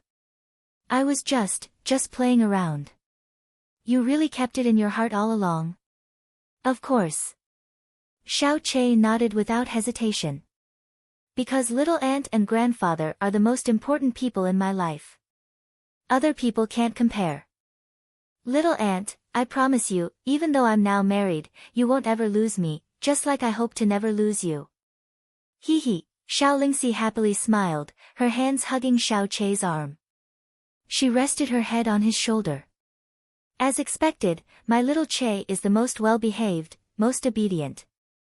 A dark cloud floated through the sky, temporarily blocking the full moon, immediately dimming the surrounding lighting. Now that I think about it, it's been a long time. No, it seems like it's been quite a few months since we came out here to stargaze together. When we were little, whether it was winter or summer, we would frequently sneak out here. I remember one winter night, at this very spot, of course the sky was filled with many stars. We watched for a long time, then accidentally fell asleep against each other. Turns out that it unexpected snowed that night, and we were frozen while sleeping. When father found us, we had already become two little snowmen. Afterwards, we only recovered after staying next to the stove for 2 days and drinking a lot of bitter medicine. Father was really angry, but was reluctant to spank me, not to mention you. So after we got better, he made us shovel a large patch of snow as punishment. Xiao Che continued with a smile, and then, we only shoveled for a bit before we started playing in the snow. We even made a big snowman that really looked like grandfather. He didn't know whether he should laugh or cry. Once he started laughing, he completely forgot about our punishment. Aha! Father was always like that. He usually looks really fierce, but he could never bring himself to spank us even once and would only put on a show to scare us. No matter what, as long as we threw even a small tantrum, he would obediently listen to us. Xiao Lingxi's face was full of warm laughter. One time wasn't like that. Xiao Chei's smile became vague. On my 12th birthday, when you were 11, grandfather got you a small courtyard, and forbid you from sleeping together with me in the future. I remember you would beg grandfather every day, crying and shouting, and even angrily stopped eating. But grandfather was extremely unyielding. No matter what, he wouldn't let you sleep in the same bed with me. As time passed by, you could only obediently follow his order. That's because I was really young, and had a lot of things that I didn't understand. Xiao Lingxi lightly pinched Xiao Chei's shoulder. Some girl things I only learned after growing up, What things? Xiao Chei widely opened his eyes, his face full of suspicion. That boys and girls can't sleep together after they grow up. I can't believe you didn't know. Thinking about what had happened before, Xiao Lingxi added another sentence. Also, they can't randomly kiss like when they were little. Ah, so it's like that. Xiao Chei glanced at Xiao Lingxi's lovely cheek, dyed jade under the bright and beautiful starlight. He quietly leaned closer. But, I always want to kiss you, what should I do? Then marry me. Xiao Lingxi replied with a proud face, her pink cheeks raising slightly. If you weren't my little aunt, I would definitely marry you, Xiao Chei said without thinking. After saying that, Xiao Chei immediately stared blankly ahead. Xiao Lingxi's expression also froze as she vacantly stared at him, as if they had both been struck dumb.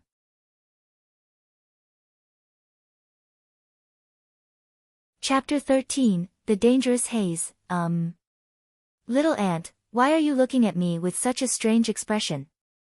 Suddenly realizing that the atmosphere had become a bit awkward, Xiao Chei held his breath for a while before cautiously asking. Only then did Xiao Lingxi's beautiful eyes, which had a dazed look for a long time, tremble slightly. She hastily wrested her gaze away and lowered her head, softly spitting out, "Aren't you afraid that your wife Qingyue will hear those words that you said just now?" Xiao Chei put on a show of looking around, and then innocently said, "It doesn't seem like there's anyone around us, so what are you afraid of? But even if she did hear me, I still don't have anything to fear. You did not know that she actually doesn't sincerely want to marry me, and I also do not really want to be married to her. If it was little aunt though, don't talk. Don't keep talking." Xiao Lingxi reached out her hand and forcefully pressed them against his lips, firmly sealing his next words. Only after a long time did she release him, once again resting her body against Xiao Chei's shoulder, peacefully saying, "Little Chei, even though I'm younger than you by a year, I am truly, without a doubt, your little aunt. There are some words that you can say to other girls, that you cannot say to me. In this lifetime, you cannot say them. I know in your heart, you really think like this, but that's enough." At the last two sentences, Xiao Lingxi's voice had become very, very quiet. Within her muttering contained a sense of bitterness and sadness that would break the heart of anyone listening. Xiao Chei's heart also heavily shook. He didn't say anything else, closed his eyes, and peacefully listened to the breathing and heartbeat of the girl beside him. "When I was young, I was thin, dark, and short. Everyone called me an ugly duckling and always made fun of me, bullied me." Xiao Lingxi snuggled against him, a dreamy voice escaping from her mouth. "Only you would play with me. When someone bullied me, little Chei would always rush up to fight with them and chase them away. You were always covered in cuts and bruises. The injuries you received at that time were all because of me. I got used to, and also enjoyed the feeling of little Chei's protection. I believed that you would always be able to protect me this way." Xiao Lingxi's words reminded Xiao Chei of the younger Xiao Lingxi.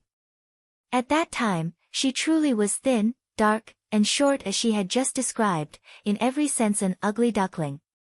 But because she was his little aunt, as a man, and also because he was older than her by a year, he would always, as if it was his mission, protect her with all his might. Who could have thought that this young woman would become very different from the little girl she once was? The once ugly duckling had transformed into today's beauty. Who knows how many young men of the Xiao clan would watered at the mouth while longing for her. Idiom, this girl changed 18 times between childhood and her coming of age. afterwards, little Che found out that his profound veins were deformed. I started to bitterly cultivate my profound strength right away, because it was my turn to protect little Che. At that time, I thought whether it was little Che protecting me, or me protecting little Che, it was all one and the same. Either way we could be together. It wasn't until I slowly grew up that I understood that little Che would find a wife, and that I would also have to get married. By that time, we absolutely could not be as we were before. In addition, out of all the girls in the world, the only one little Che could not marry was me. Out of all the boys in the world, the only one that I could not marry was little Che, Xiao Che. After such a long time, I thought I had already completely accepted it.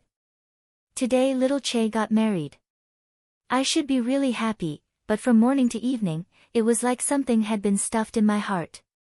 It was an indescribable pain. When I wanted to sleep, I couldn't fall asleep, no matter what I did.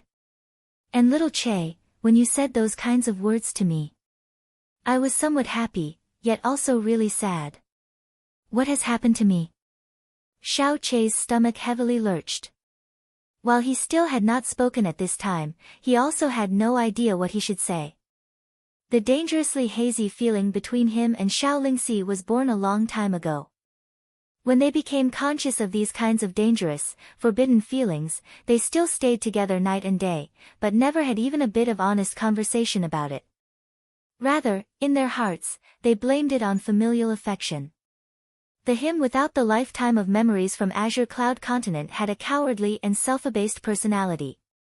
Even until death, he would only try to escape the words that were impossible for him to say it out loud.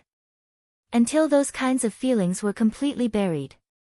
Xiao Lingxi had not revealed her feelings, before today, even once.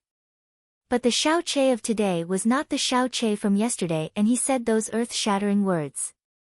In response, the indecisive Xiao Lingxi, at this isolated rear mountain hilltop in the depth of night, had let out her insuppressible feelings that she was forbidden to say. Xiao Che's heart began to beat at an erratic pace. As he inhaled this enrapturing girl's fragrance, he extended his right arm, lightly embracing Xiao Lingxi's body. Xiao Lingxi's body quivered slightly, but did not resist. She closed her eyes, quietly nestling on top of him with her entire body weight. The girl's lovely body was soft, as if without bones, was like warm, fragrant and soft jade. Her tender and satiny skin, though separated by a few layers of clothing, could still cause a person's soul shake. Xiao Che did not dare to embrace her too strongly, afraid that he would carelessly frighten or hurt her. However, immediately, he felt a pair of jade-like arms stealthily wrap around his back, taking the initiative to hold him closer and closer. A gust of faint, aromatic scent from an unknown place also entered his nose and then continued deep into his heart. Xiao Lingxi's willingness dissolved the hesitation in Xiao Che's heart. He extended his left arm to embrace her slender waist, but his mind suddenly froze. His arm's destination had accidentally changed. Upon landing, the feeling of a soft and warm lump was transmitted to his hand. Ah! Xiao Lingxi's mouth let out a moan. Xiao Che's mind was a mess. He immediately wanted to remove his hand, but Xiao Lingxi's soft, jade arm rested on top of the hand that had grabbed her first.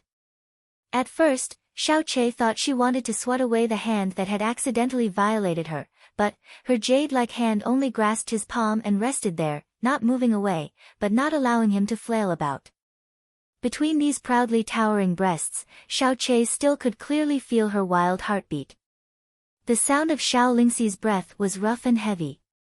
A blush had long ago extended from her face to her snow-colored jade neck.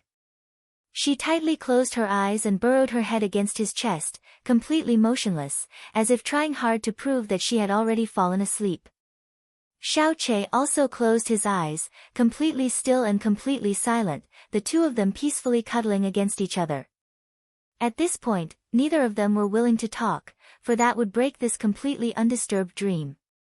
The night had grown deeper. When Xia Qingyue found them, they were still the same position, but had fallen into a deep sleep. Xia Qingyue had come out to look for Xiao Che.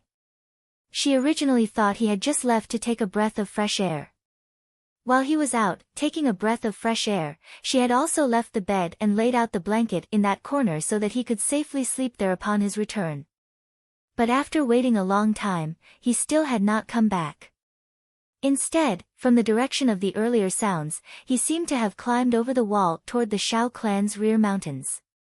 With his weak profound strength at only the first level of the elementary profound realm, he had gone to the rear mountains, for such a long time without coming back, in the middle of the night. Xia Qingyue finally was unable to hold back and came out to look for him. Thus, letting her witness this scene before her, that caused her to stare dumbfoundedly. Today was her and Xiao Chei's first day as a married couple. When he picked her up on the road to the Shao clan, his tranquil attitude contained proudness. In the assembly hall, he held back his anger and hatred.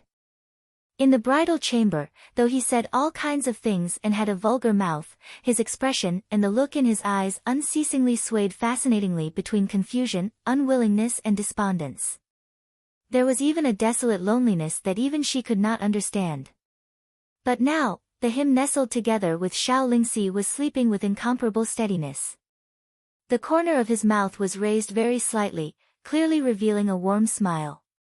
His five senses were completely relaxed, his expression loose, tranquil and peaceful like a baby sleeping in his mother's bosom. Suddenly, an uncomfortable feeling floated up in Xia Qingyue's heart. Of course, this didn't mean that she had any feelings towards Xiao Chei. But she and Xiao Chei had become a married couple. She had always believed that this marriage was just a formality for her, that the status as husband or wife were also mere titles, and that nothing could cause even the slightest ripple in her heart. However, in some things, the heart does not always follow a person's expectation. This was especially true for women, who, unless they had no heart, were more prone to sentimentality. After all, she and Xiao Chei were already husband and wife. Although, in her thoughts, she didn't care at all about this kind of union, but the fact that Xiao Chei was now her husband would still be distinctly imprinted in her subconscious. Since he was her husband, he should rightfully belong only to her. Instead, on his wedding night, he had cuddled with another woman until they had both fallen asleep, with such a warm and content expression on his face. Her subconscious naturally would raise that kind of unfamiliar reaction. Even if the girl was his little aunt. This kind of uncomfortable feeling caused her usually tranquil and frozen fairy-like heart to twinge slightly. This sense of irritation allowed her to immediately wake up from her reverie, and quickly focus all her attention to still her heart. After a long while, the prickly feeling gradually disappeared and her heart had already completely cleared. She did not disturb Xiao Chei and Xiao Lingxi and, with light footsteps, left without a sound. After a short while, Xia Qingyue unhurriedly returned, with a crimson blanket in her arms. She carefully laid the blanket on top of Xiao Chei and Xiao Lingxi's bodies and once again left without a sound. When Xiao Chei woke up, it was already dawn. Nestled against his chest, Xiao Lingxi was still sleeping soundly, her sleeping posture charmingly sweet, if one ignored the large glob of saliva on his chest. His sleep-fogged mind gradually cleared up, and bit by bit, last night's scene replayed in Xiao Chei's head. Though his shoulder was numb and sore after an entire night, he didn't dare move even a little as to not disturb Xiao Lingxi's peaceful sleep. It was also at this time that he suddenly discovered the crimson blanket covering his body.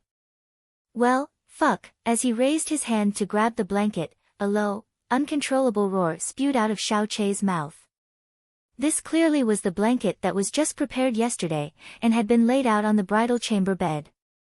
Xiao Chei looked up in the direction of his own courtyard, his heart letting loose a groan. On the wedding night, not only was he not in the bridal chamber, but had also went out and slept with another woman, all night. His newly-wed wife had also personally run over to deliver a blanket. This scenario was truly thrilling.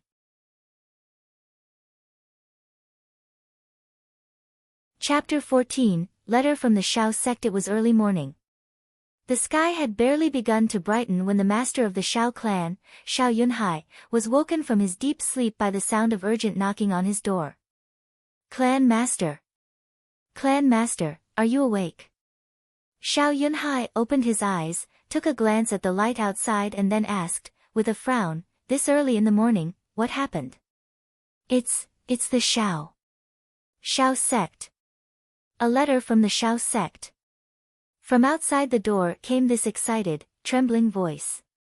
What? The Xiao sect?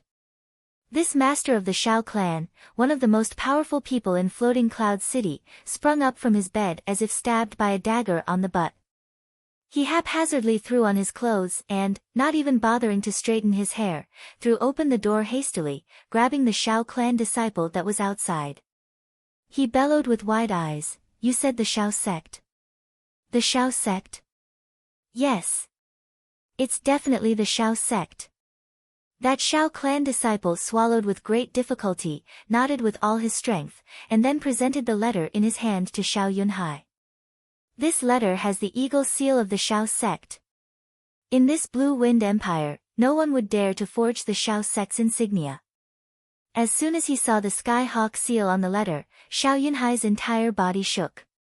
He fiercely grabbed the letter, then, with violently shaking hands, quickly but carefully tore it open to reveal the paper within. Although the Xiao sect's name had only one word of difference if compared to his Xiao clan, that one word was like the difference between the clouds and mud. The Xiao clan barely counted as the leading presence in Floating Cloud City, but on the profound sky continent as a whole, it was simply a nameless existence. However, the Xiao sect is one of the 4 strongest sects in the Blue Wind Empire. They have the same level of prestige as the Heavenly Sword Villa, Frozen Cloud Asgard, and the Burning Heaven clan. They were an existence that the Xiao clan could not even hope to look up to. To put it bluntly, a useless servant in the Xiao sect would not even find it necessary to respect the Xiao clan's master. However, there was a connection between the Xiao clan and the Xiao sect. That is because the person that founded Floating Cloud City's Xiao clan 160 years ago, Xiao Bieli, was at the time a person from the Xiao sect. To be more precise, he was an abandoned disciple, and, as rumor had it, the son of one of the elders at the time. However, Xiao Bieli was the result of that elder raping one of the Xiao sect's serving girls while drunk. Since childhood, his appearance was ordinary and his talent was lacking. Furthermore, he attracted a large amount of gossip, causing that elder a great amount of displeasure. Upon reaching adulthood, his profound strength was the lowest among all of his peers. To let him remain at the Xiao sect would only cause that elder more humiliation, so he found an opportunity to send him to that piece of shit place, the rural Floating Cloud City, and helped him establish the Xiao clan. From then on he paid no more attention to Xiao Bieli and cut off all contact between them and the Xiao sect. But Xiao Bieli nevertheless was born in the proud Xiao sect. He spent his entire life painstakingly cultivating his profound strength, hoping to gain recognition, and thus one day earn their approval and one day return to Xiao sect. After he died, this desire was passed down through the Xiao clan from one generation to the next, and became ultimate goal of every generation of the Xiao clan. Especially among each generation's clan master, all without exception hoped that they could rely on the tiny bit of Xiao sect blood in them to establish a relationship, no matter how fragile, with the Xiao sect. But after all these years, the Xiao clan never produced a person that could fulfill this wish. Talk of the Xiao sect to them was like that of the celestial palace, something that they couldn't even hope to reach. However, today, the Xiao sect had taken the initiative to send a letter. This couldn't fail to send Xiao Yunhai into joyful hysteria, the excitement making him feel as if he was in a dream. After reading the letter's contents word by word, Xiao Yunhai's face was completely red, his breathing erratic. He pointed a trembling finger outside, hoarsely saying, quickly inform the elders to immediately gather at the main hall.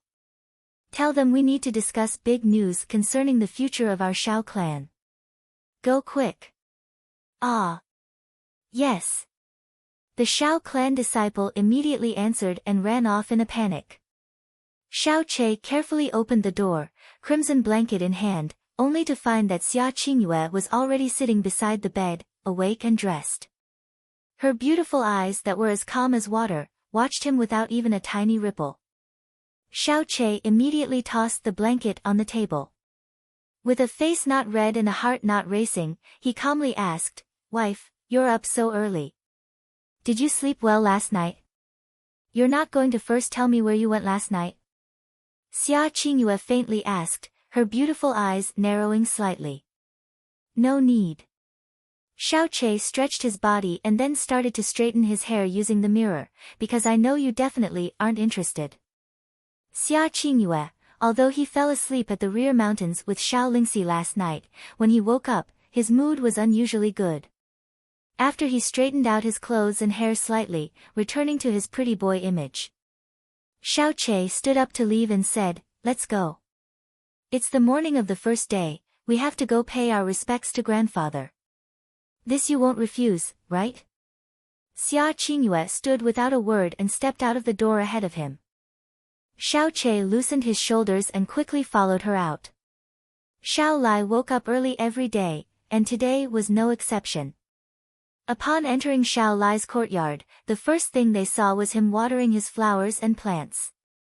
As he saw Xiao Che and Xia Qingyue enter, he gently smiled. "You came." Under Xiao Lai's attentive gaze, Xiao Che quickly reached out and held Xia Qingyue's small hand in his own. Xiao Qingyue's hand was soft and smooth, yet also cool to the touch, perhaps because she was trained in the frozen cloud arts. Xia Qingyue's entire body stiffened.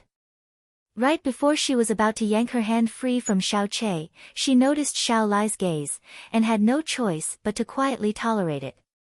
She let Xiao Che walk to Xiao Lai with her, hand in hand. Her father was always very respectful towards Xiao Lai and she was no different. In front of just Xiao Che, she could show him not a single bit of affection, but if she were to shake off Xiao Che's hand in front of Xia Lai, then she can only imagine how ugly his face would become. This despicable scoundrel. "Grandfather, you're up so early today again." Xiao Che led Xiao Qingyue over and naturally greeted Xiao Li with the courtesy of a junior.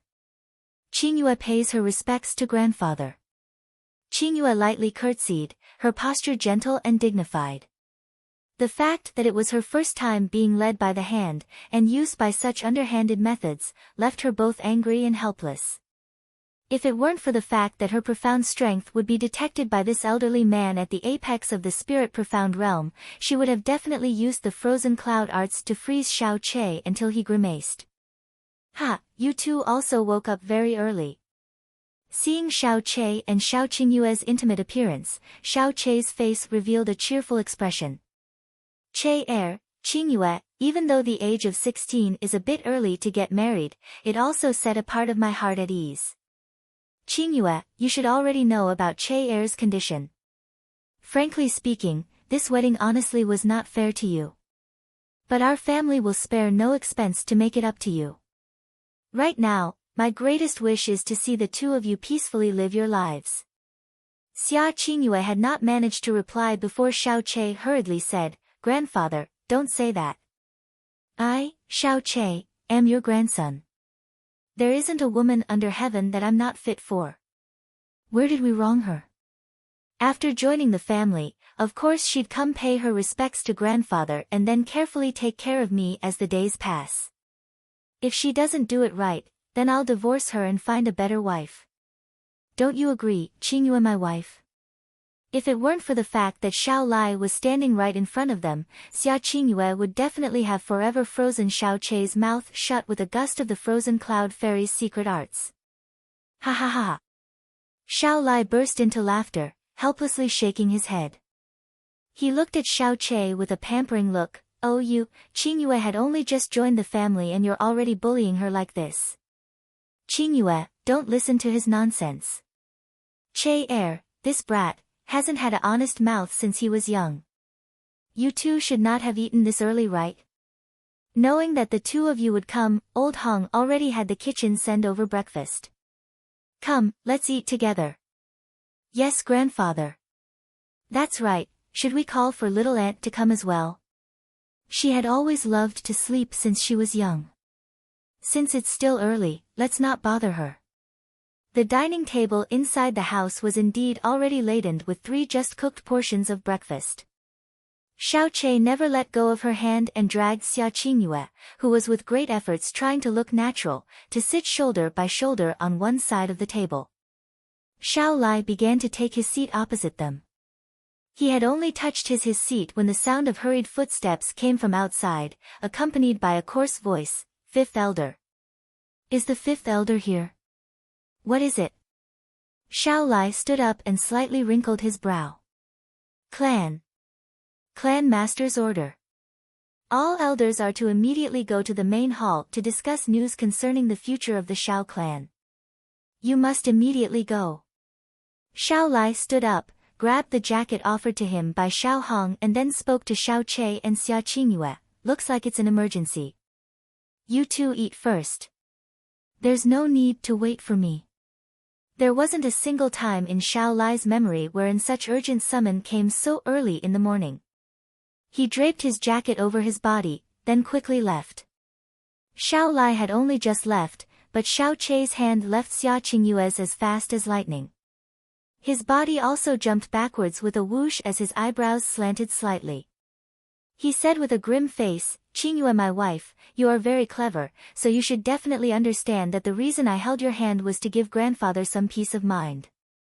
I definitely don't have any other intentions. Even though I didn't get your approval beforehand, you definitely wouldn't lash out in anger, right?" Xia Qingyue's expression had indeed become a bit icy.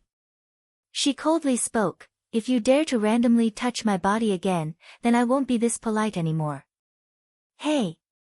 You wouldn't go that far, right?" Xiao Che watched her with wide eyes and a depressed look on his face. "I only held your hand and you're already so angry. We are still a genuine couple.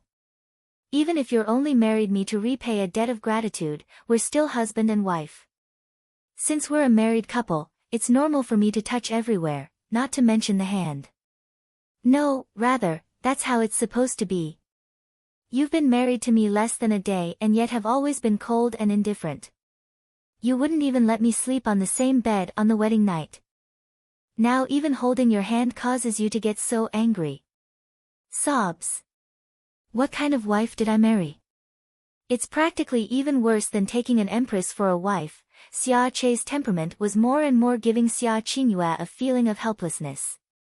The first time she saw him, she felt that he was cold and proud. Gradually, she also felt that his disposition was not ordinary, and even held a touch of mystery. Many times, he gave her the feeling that this wasn't in fact a 16-year-old, but rather an adult man with many years of experience. Save for his uncouth nature that would be revealed whenever he wasn't careful. And now, even though he clearly had shamelessly violated her, he still acted as if he had done no wrong. Instead, like a little brat, he brazenly complained, firmly turning her from the victim to the villain. For a moment, she was dumbfounded and didn't know whether she should laugh or cry. Even the anger in her chest had unwittingly dissipated by a large amount. "Forget it, let's sit and eat," Xia Qingyue said powerlessly. In other words, my wife Qingyue isn't angry anymore. That's more like an obedient wife. Come, let's eat a lot. Xiao Che immediately climbed across the table and then sat back down, next to Xia Qingyue, passing the green bean cake on his plate to hers. Xia Qingyue began to suspect that the request she had made to her teacher to stay by his side for 1 month was both an erroneous and dangerous decision.